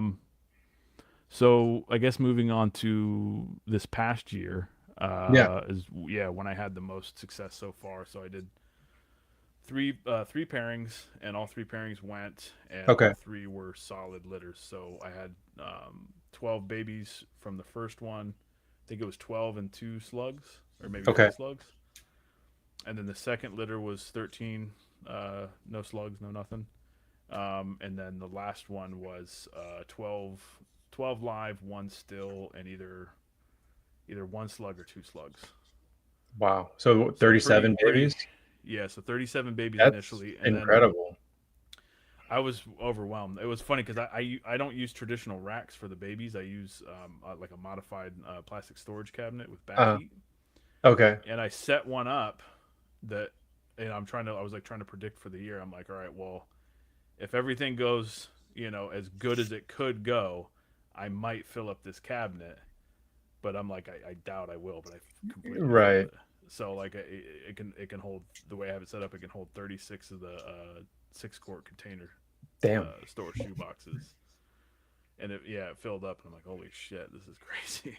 So it went really well. I wish it sucks, the one anaconda phase baby that looked great at first had it was again one of these ones that had a weird umbilicus thing. which I've had. I think every year I've had one baby that at least had some minor bit of that where there's a Okay. protrusion. And the first year I had one that was pretty bad. I didn't ligate it for like 24 hours, which was totally my mistake. And then that baby ended up dying a few weeks later because that didn't go all the way back in, and it ended up getting infected. And so then Just I didn't switched it heal. out. Yeah. Yeah, it didn't heal properly. And then the second year, I think the second year I had, maybe I'd have to look back. It was either one or maybe two babies that had a little bit of a protrusion, and then I ligated, and then it went back up, and it was okay. Okay. And then last year, I think I had two of them that had a small protrusion. Again, ligated, and then they were fine. But then this one was weird because this baby was born, and it actually had a very tiny protrusion. Like I lucked out in that every single other baby, after they were born, everything just slipped right off. Like it was like within an hour of birth, they're not dragging any. It's like Oh wow. it's already looking like Yeah. it's closing up, or is already practically closed up. And then this one baby, the one anaconda phase baby, had a little tiny nub. It was such a small amount of tissue that I'm like, there's no way that's going to cause a problem. It looked to me like it's going back up. I'll probably, in my mind, I'm like, I'll probably cause more problems if I try to tie that off Yeah. than just let it go back in. And so I left it be. And then it Yeah. was about 24 hours later, maybe 36 hours later. I don't know what happened. I don't know if it caught on something or what, but it almost looked like a prolapse out of the stomach. Oh. Yeah, fucked. And I'm like, whoa, like I Yeah. was like, man, this is awful. I So don't I know. I took have it to out. imagine that got to be some level of like a birth defect with that tissue and that the musculature is so loose there. Well, I'm glad you brought that up because I was discussing this. I asked, I talked with Kyle about this, asking him, because he had a baby that basically did something similar, but his was actually a Okay. little less extreme. His Okay. didn't look that bad, and he did ligate it, and then it was like a day or I think a few days later it succumbed. Yeah. Um, yeah, that's the question is like, are they? My kind of initial thought was like, well, maybe they're snagging it on something as they're crawling around after birth, and it's pulling the tissue out. But I'm wondering now, is it maybe more of a birth defect, and so it's a situation where it's like Yeah. something is wrong there, and then I you mean, know, I'd have to imagine that in a normal, healthy baby, and under that circumstance, if they get that caught, hmm it would just chop the umbilicus rather than pull the rest of it out of them. that's what I kind of lean more towards now. So yeah, so Yeah. I don't know. So I don't know for sure. I'm not aware of anybody that knows exactly what Yeah. that is, at Huh. least with the emeralds. It seems to Sure. be pretty common. I've definitely seen other people have seen it in other people's litters. Whether it's what I don't know yet is like, is this something that could be corrected with some small tweaks to the conditions for the animal? Like, is it maybe they're getting a little too hot here and there, it's causing a birth defect, maybe something's going wrong, or is it just one of Yeah. those things where it's like, you're just going to get this every now and again, and there isn't a whole lot Yeah. you could do about it. And I I'd be curious if it where that ovum is placed in the uh succession of them. Like if that was like the mhm, first one or the last one where maybe it was getting more heat or not enough heat yeah, relative to the rest of them. If it was right in the middle, I'd be like, who the fuck knows? But if it yeah. was that one extreme or the other, then that maybe is a slight piece of evidence. I don't know. Well, yeah, and that's something I need to go back and I was lucky that I caught all three litters, the birth of all three of them this year. That's awesome. So it was pretty sweet because now I kind of know what to look for. Like it's a pretty predictable pattern, and so I Okay. was able, once I saw the behavior of the female, I'm like, I'm 99% sure she's going in the morning, and at least so far What they've is all that gone in. behavior? So generally, as they get closer, they'll start getting more restless. Kind of similar in a way similar to like what they do before ovulation. Okay. They're cruising more, they're crawling around more, and they just look a little more uncomfortable when they're perching and everything. And then they'll drink heavily. The drinking heavily is of course a big sign where Okay. they're just chugging and chugging and chugging. Um, and then they'll urinate. They'll drop urates and or maybe a little bit of feces as well. Right. you know, Like kind of that anywhere. waxy stool thing. Yeah. I've seen that anywhere from about 24 or probably a little less than 24 hours before delivery up to almost a full week. Oh, So wow. Okay. it tends to be more like in the 24 to 48 hour period. Hmm. But this time with the second litter of the year in 2024, the one female anaconda phase, Big Dottie, she dropped that. But the thing that, you know, she dropped it almost a full week beforehand. But it was also somewhat unique circumstances because that was right when the hurricane was coming. Because Oh. I was stressed out because that was, I can't remember the name of that hurricane. We've been through so many of them. Whatever the one last year was, whatever potential catastrophic hurricane Yeah. Beats almost me. took out last year. I shouldn't joke about that because people on the coast did get pummeled, but we didn't get much. It ended up, thank fuck, was a pretty mild endeavor. But it was looking for a few days there. It was looking like, you know, it was forecast to hit us as a Category 5 or a 4, like all the way into Central Florida. So Yikes. all right. And she's, you know, she dropped her urates, I think, the day before or something, or maybe 2 days before. So I'm like, cool, I'm potentially dealing with a power outage and a, you know, snake giving birth, you know, during the hurricane. Yeah. Fun. But thankfully it didn't work out too bad. But like I said, she didn't deliver for almost a full week, and I can't help but wonder, like, maybe that had to do with the unusual weather conditions. You know, I mean, it wouldn't be surprising considering probably the very dramatic pressure shift and that being like just a wee woo wee woo wee woo, you know. Yeah. Warning, don't give birth. Yeah, because I mean, she was kind of acting like she was gonna. Because I'm thinking like, well, just about all the signs are there. Yeah. That she's going to. She dropped urates and everything, and but then she calmed down a bit, and then she went a week later.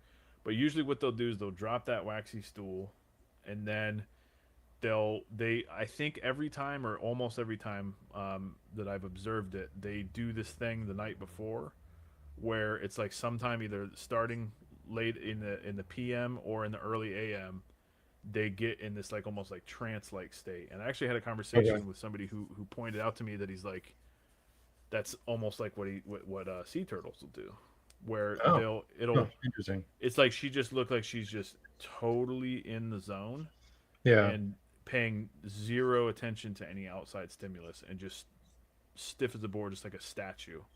Like almost looks like a meditative state, and so you'll see that anywhere from a few hours to quite a long time. And then what I've seen here anyways is then right as the sun starts to come up, then they start getting anxious and you know, cruising more and basically getting pretty restless. And then they'll drop urates one or more times, and then it's kind of hard until you've seen it, but there's just a certain level of like movement and the type of movements they start doing.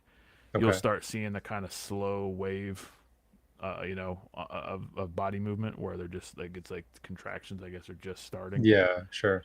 And then that all just kind of ramps up and intensifies. And then so far here, they've all delivered sometime either like the earliest I've had was, I think, like it was Big Dottie's litter. I think it was like 7:30 in the morning or something. It was like right as the sun was just starting to come up, she went.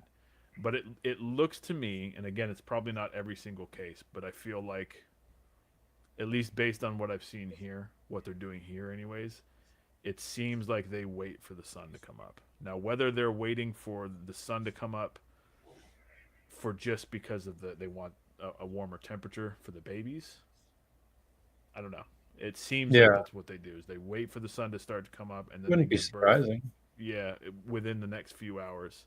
And then delivery goes pretty fast. Once that first baby comes out, it's like boom, boom, boom, boom. It's usually done. You know, it's usually over within an hour to 2 hours. And they're just cranking them out. Sometimes I've seen it to where it's like, I'm trying to film one baby that just dropped, like literally like 5 seconds ago, and then the next one's already coming. Yeah, it's like sometimes it's like boom, boom. You know, wow! It's real fast, like super fast. That's cool. But it's an amazing process to watch. Yeah. To see them take their first breaths, and the whole thing is just super cool to watch. Yeah. So, yeah. I imagine so. Has the level still been okay? I keep leaning back, and that probably makes the level go down a little. Yeah, I think when you like come up on the mic, it's kind fine of like here. it just kind of, it gets like, I feel like if someone had their volume turned up, then it's just like, Okay. but Yeah. yeah, Sorry. I think Sorry you about that. do. I keep forgetting No, to lean back. Or no I should worries. extend the mic arm to work and just pull it back when I'm lounging. But Yeah. anyways, yeah. So let's see where we're at. I'm a little rambly here at this point. Well, I mean, we also, I feel like this might even call for part three at the way that we're going. We definitely beat our time already from the last episode. So, at Yeah, any I point in can time, ramble a bit. So hey, that's what makes the best podcast. If you you know, I mean, yeah, let's definitely round out the topic. But I feel like if you're down for another one about, the baby raising the babies, the different phenotypes, I'm you down with know, that. Yeah, we could do that. all that, I feel like that's a long conversation to have that, might not be best for hour 4 and 5. So, Yeah, that's fine with me. Yeah, we yeah. can wrap it up. This is like the wrap the shit up be Chappelle show hour thing where you just bring out the little sign. Yeah, we can wrap it up here. I think if you're cool with that, and then we Yeah. do another part three at some point. Whenever we don't necessarily have to do it next week, just whenever Yeah, well, we you can want to do that. figure it out. But so I guess, is there anything else from this year, up until the point of raising babies and all that? I mean, I guess Mhm. here a question I have. What's your protocol on recovery for the females after they have their litters? Because the female that I bred, she went full term, slugged out, and then died within a Mhm. week.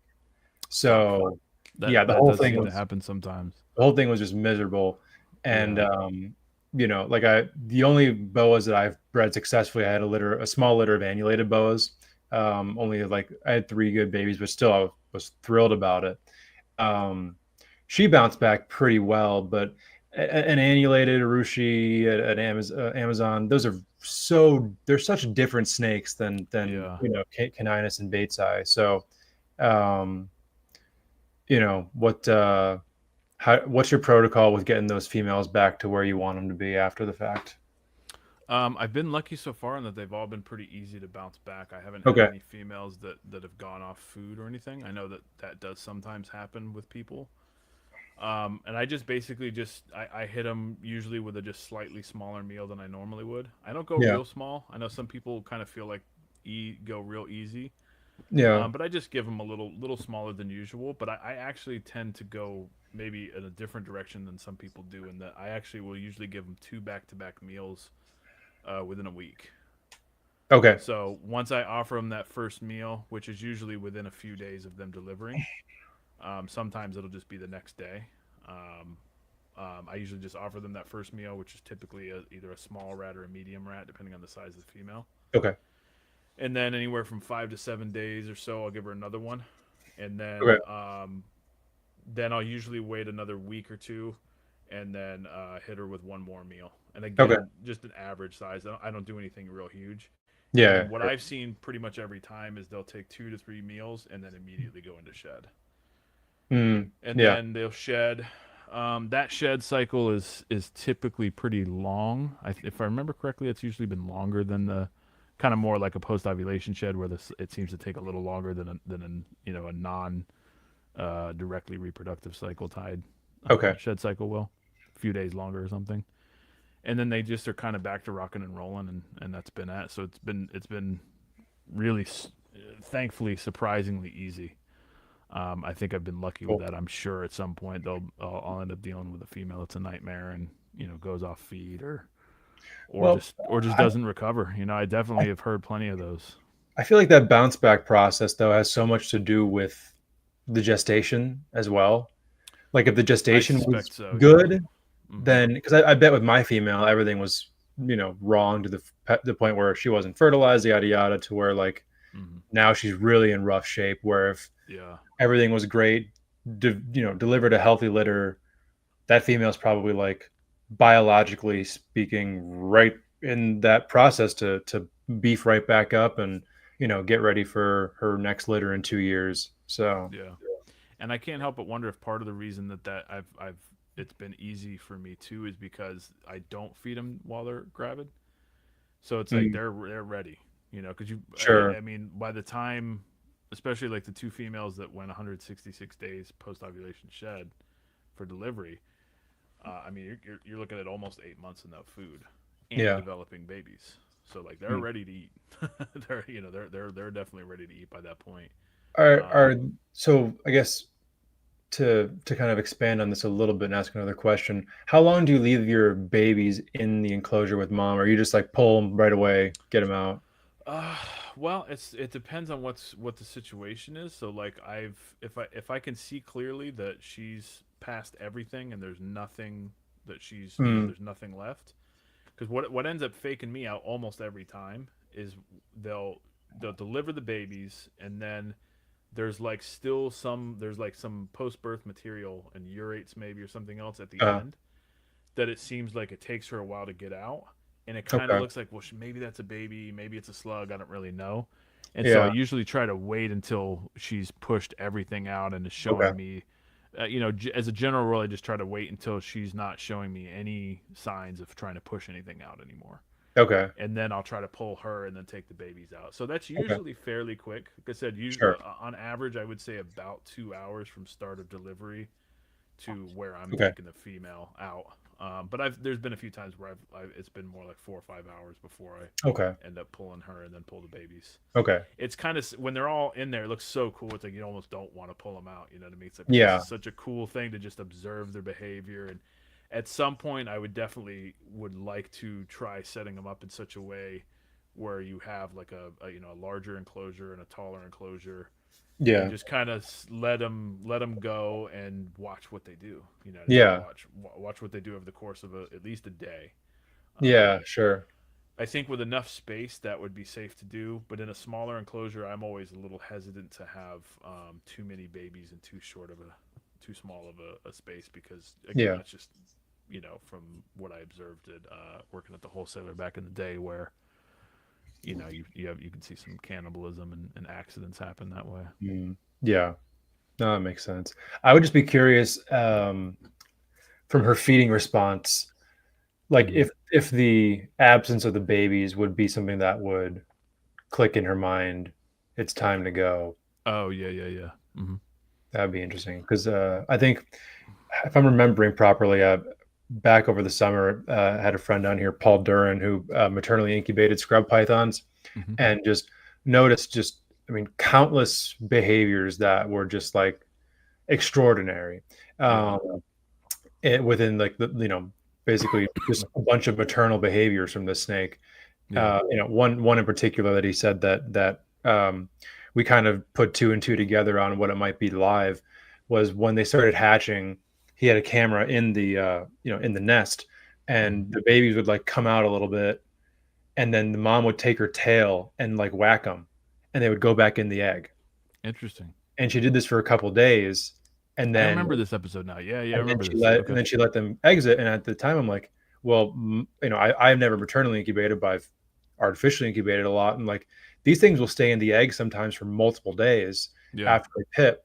Like I would put money on she's making sure that those babies fully absorb their yolk before yeah, exiting the egg. yeah. Um, I wouldn't doubt it.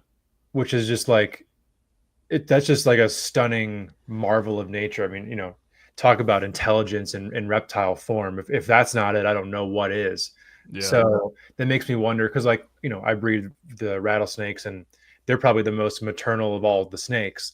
Um, so like, I don't know. It interests me a lot as far as the parental behavior of different snakes, and we take that potential away from really all egg bearing snakes in yeah, captivity, so we never really get to see those behaviors. I mean, I've only maternally incubated ball pythons, and that was super fun. So like, you know yeah. uh, I've tried maternal incubation. That was one of the things for me with chondros. Was right from the very mm, first clutch. I've had it in my head that I wanted to do maternal. I wanted to yeah, observe that behavior, and I felt like it was probably just going to be the best results. Now I've made so many mistakes in the setups that I've tried that I've mostly had failures with it, including unfortunately this most recent one.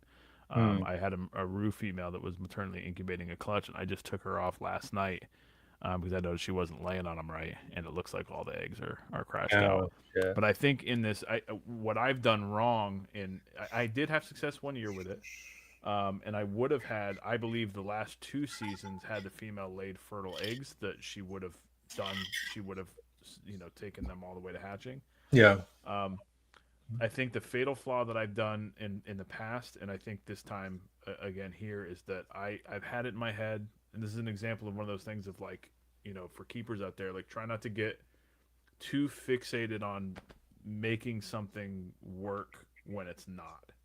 And so I've been kind of fixated on like, all right, I want to, I want to be able to just basically drop a nest box in when a female's gravid, and not have to really change the enclosure around much at all, and have her, incubate the eggs in there. And so my thinking in that, which I think ultimately is incorrect, I'm just not executing it properly, is like if the conditions of their environment are correct, then they should be able to just find a spot to lay their eggs like they would in nature, do what they need to do, and not really need much else. Yeah, for sure. But the thing is, the reality is the way that we tend to set them up is not really all that natural. And so what I think the mistake for me has been there is that, I've put I had her this time. I should have put her. I should have just forced her into the wooden bird box to lay the eggs. I don't think I would have had the bad result had I done this. Yeah.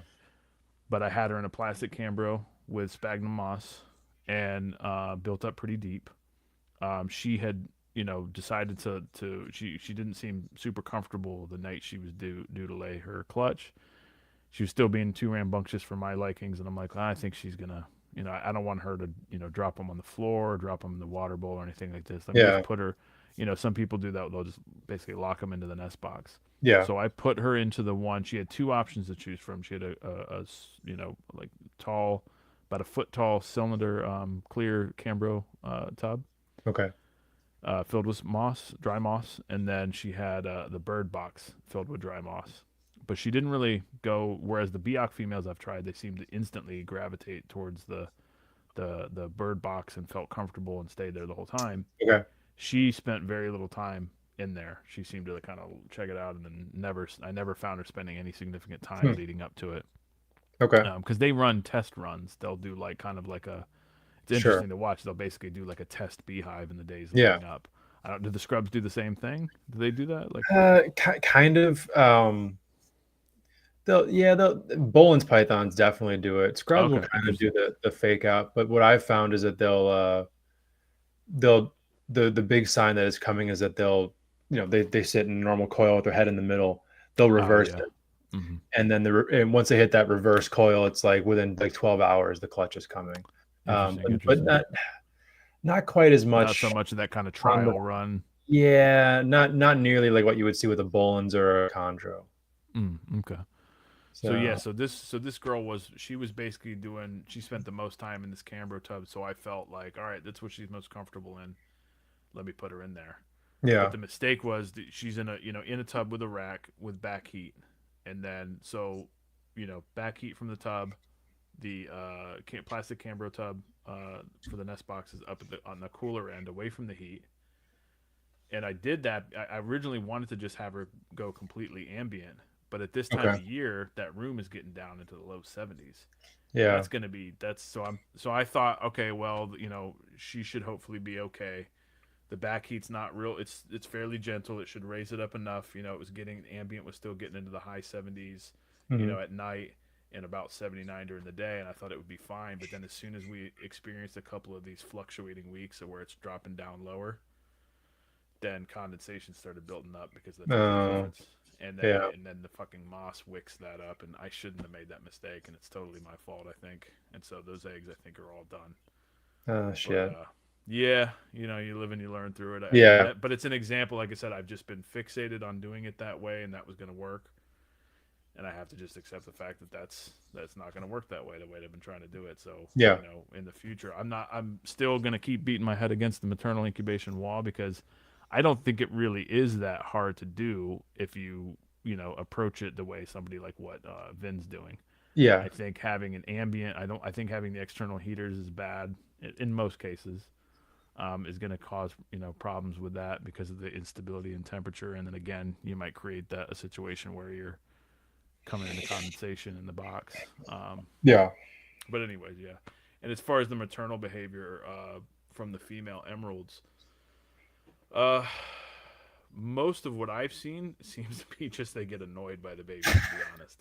Fair Really enough. irritated with them. I haven't seen a lot of really clear like maternal stuff, but I don't doubt that in some situations they probably will nudge, Yeah. babies that either haven't broken the sack or maybe don't seem to be quite acting right. I've heard Sure. of that kind of stuff with boas Okay. for sure, and I think with emeralds in specific, in particular. Okay. But it would be interesting to watch, give it a full day or two and just see, Yeah. what all transpires. Yeah, So- because like with the rattlesnakes, like oftentimes you'll go in there and like the babies will all be sitting within the coil of mom, Yeah. and or like under her. It's like that's not a coincidence. Like that's definitely Yeah, something they know what that's they're doing. intentionally happening, and they'll venture out and then like my rattlesnakes for the most part, very few of them are defensive because they're so used to my presence and how I interact with them. Yeah. They are not happy with me. They're like, Yeah. go away, go away, go away. Yeah. And then when the yeah. babies are gone, that's just they're back to their normal selves. So Yeah. stuff like that it fascinates me. Yeah, at some point, I mean, that's the kind of stuff in the future. So like these first few years, I've just been, I've been trying to kind of just every year learn a little bit more and then try to experiment a little bit more with things. So in the future, I would love to try to set up a pretty large enclosure, tall one, and have it so that, you let have the mother deliver and maybe just leave the babies until they shed. Yeah. See what all transpires. You know what I mean? It's Yeah. a little nerve-wracking to do that.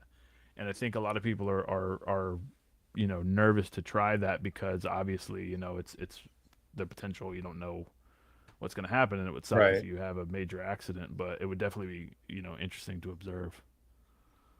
So Yeah, but I guess absolutely. we could probably wrap this up at this point. Yeah. we're I could like I said, I'm a night person, so I could go. Yeah. I can obviously run my fucking mouth, so we can wrap this up and do No. another follow. Yeah. Hopefully people enjoyed this one. I mean, shoot, people have been sticking around this entire time, so I'd have to imagine so. But yeah, no, this is awesome. Yeah, we've clocked about 6.5 hours of conversation between the last two podcasts. So That's a lot. That's a lot. I think we're doing all We right. still haven't covered all of the. Yeah, the fact that we're like, oh, we'll do this on this topic on the next show. It's like, damn, all right. There's got to be some people that are just like, is this motherfucker gonna shut up and just get down to business? I think if we hadn't really touched on breeding, we might have some angry comments. Yeah, I think the fact that we because actually did talk about. I mean, but there is a lot. There's a lot to talk about. I yeah, think, I mean, there's quite a but lot like to the discuss. actual, we actually talked on mechanics of breeding. I think they'd be calling for our heads if we had gone 3.5 hours and hadn't done that. So yeah, well, we need a solid 3 to 4 hours on lighting, so that can be Yes. maybe the next one. We didn't even touch on the lighting yet. No, we didn't. So, Nor the water bowls. So hell yeah. Well, so I guess for everyone who's here, I mean, they probably already know where to find you. But if anyone doesn't, who's watching or listening, how do they keep up with what you're doing? Instagram's generally the best thing for me. I do participate on Facebook, but I don't really love it that much. And I just at this point I like to just go on and just post goofy shit sometimes and rile things up a bit because it gets so boring on there. But Instagram's best, and for right now it's still the Instagram account's called snake.spirit. That will change at some point here. More than likely, I'm going to be changing the name, but it's not done yet. So, for now, it's fairly easy to find on there, and I do have a YouTube that I need to stop neglecting. But if you're looking for fresh shit, fresh content, it's Instagram. YouTube is like every once in a while. So. Cool. Yeah, all right. So that's up. Hell yeah. Well, dude, thank you again for all your time tonight. This is another great episode. Thanks for having me on, and yeah, appreciate it, man. All right. Well, I'm going to close this out real quick if you want to stick around. But yeah, again, man, this is awesome. Thank you. Cool. Yeah, thanks, man. Take it easy. All right, everybody. There it is. Another episode. Breaking records every single week with Chris, apparently. We're past the 3 hour and 20-minute mark. I'm kind of in shock, but why should I be? Last week or the last show was over 3 hours too. So for anyone who's still here, still listening, here's my little plugs at the end. Yeah, I mean, Steve, honestly, at this point, it might just end up being, it's Cushion the Tree Wednesdays over here about just talking emeralds. Yeah, but dude, I love it. So if you're here on YouTube, Trap Talk Reptile Network, please subscribe. New podcast every single day of the week. Make sure not to miss it live after the fact, however you like to consume your content. If you're an audio person, Spotify, Apple, Buzzsprout, all of the platforms. We're on Twitch as well. One that I neglect to talk about a lot, but we do stream all these live on Twitch. If you are a Twitch person, for me, Instagram is scrubshepherd, Stephen Kush on Facebook, and then Stephen Kush or at Kush Reptile on YouTube. Thank you to everybody who has been checking out the YouTube videos. They've been, honestly, it's been a lot better than I expected early on. Thank you to everybody who has watched and commented on my most recent video, which was a overview breakdown of the scrub python complex. I made the video that I wish somebody had made when I was first getting into those snakes. And I'm very grateful for everybody who has derived positivity from that video. So with all that said, another thing I'll say, I haven't even posted about it yet, just haven't had the ability to, but I did finally make a morph market page, and I do have some scrub pythons up there right now. So if you want to check out my morph market, it's Kush Reptile on morph market. And the link is in my Instagram bio for anyone who wants to check it out. And yeah, thank you to everybody who was here. Thank you for the live chat tonight. You guys were awesome. Lots of great questions and discussion in the chat during the conversation. And that's it. Thank you guys for joining in, and we'll catch you all back here next week for a new episode.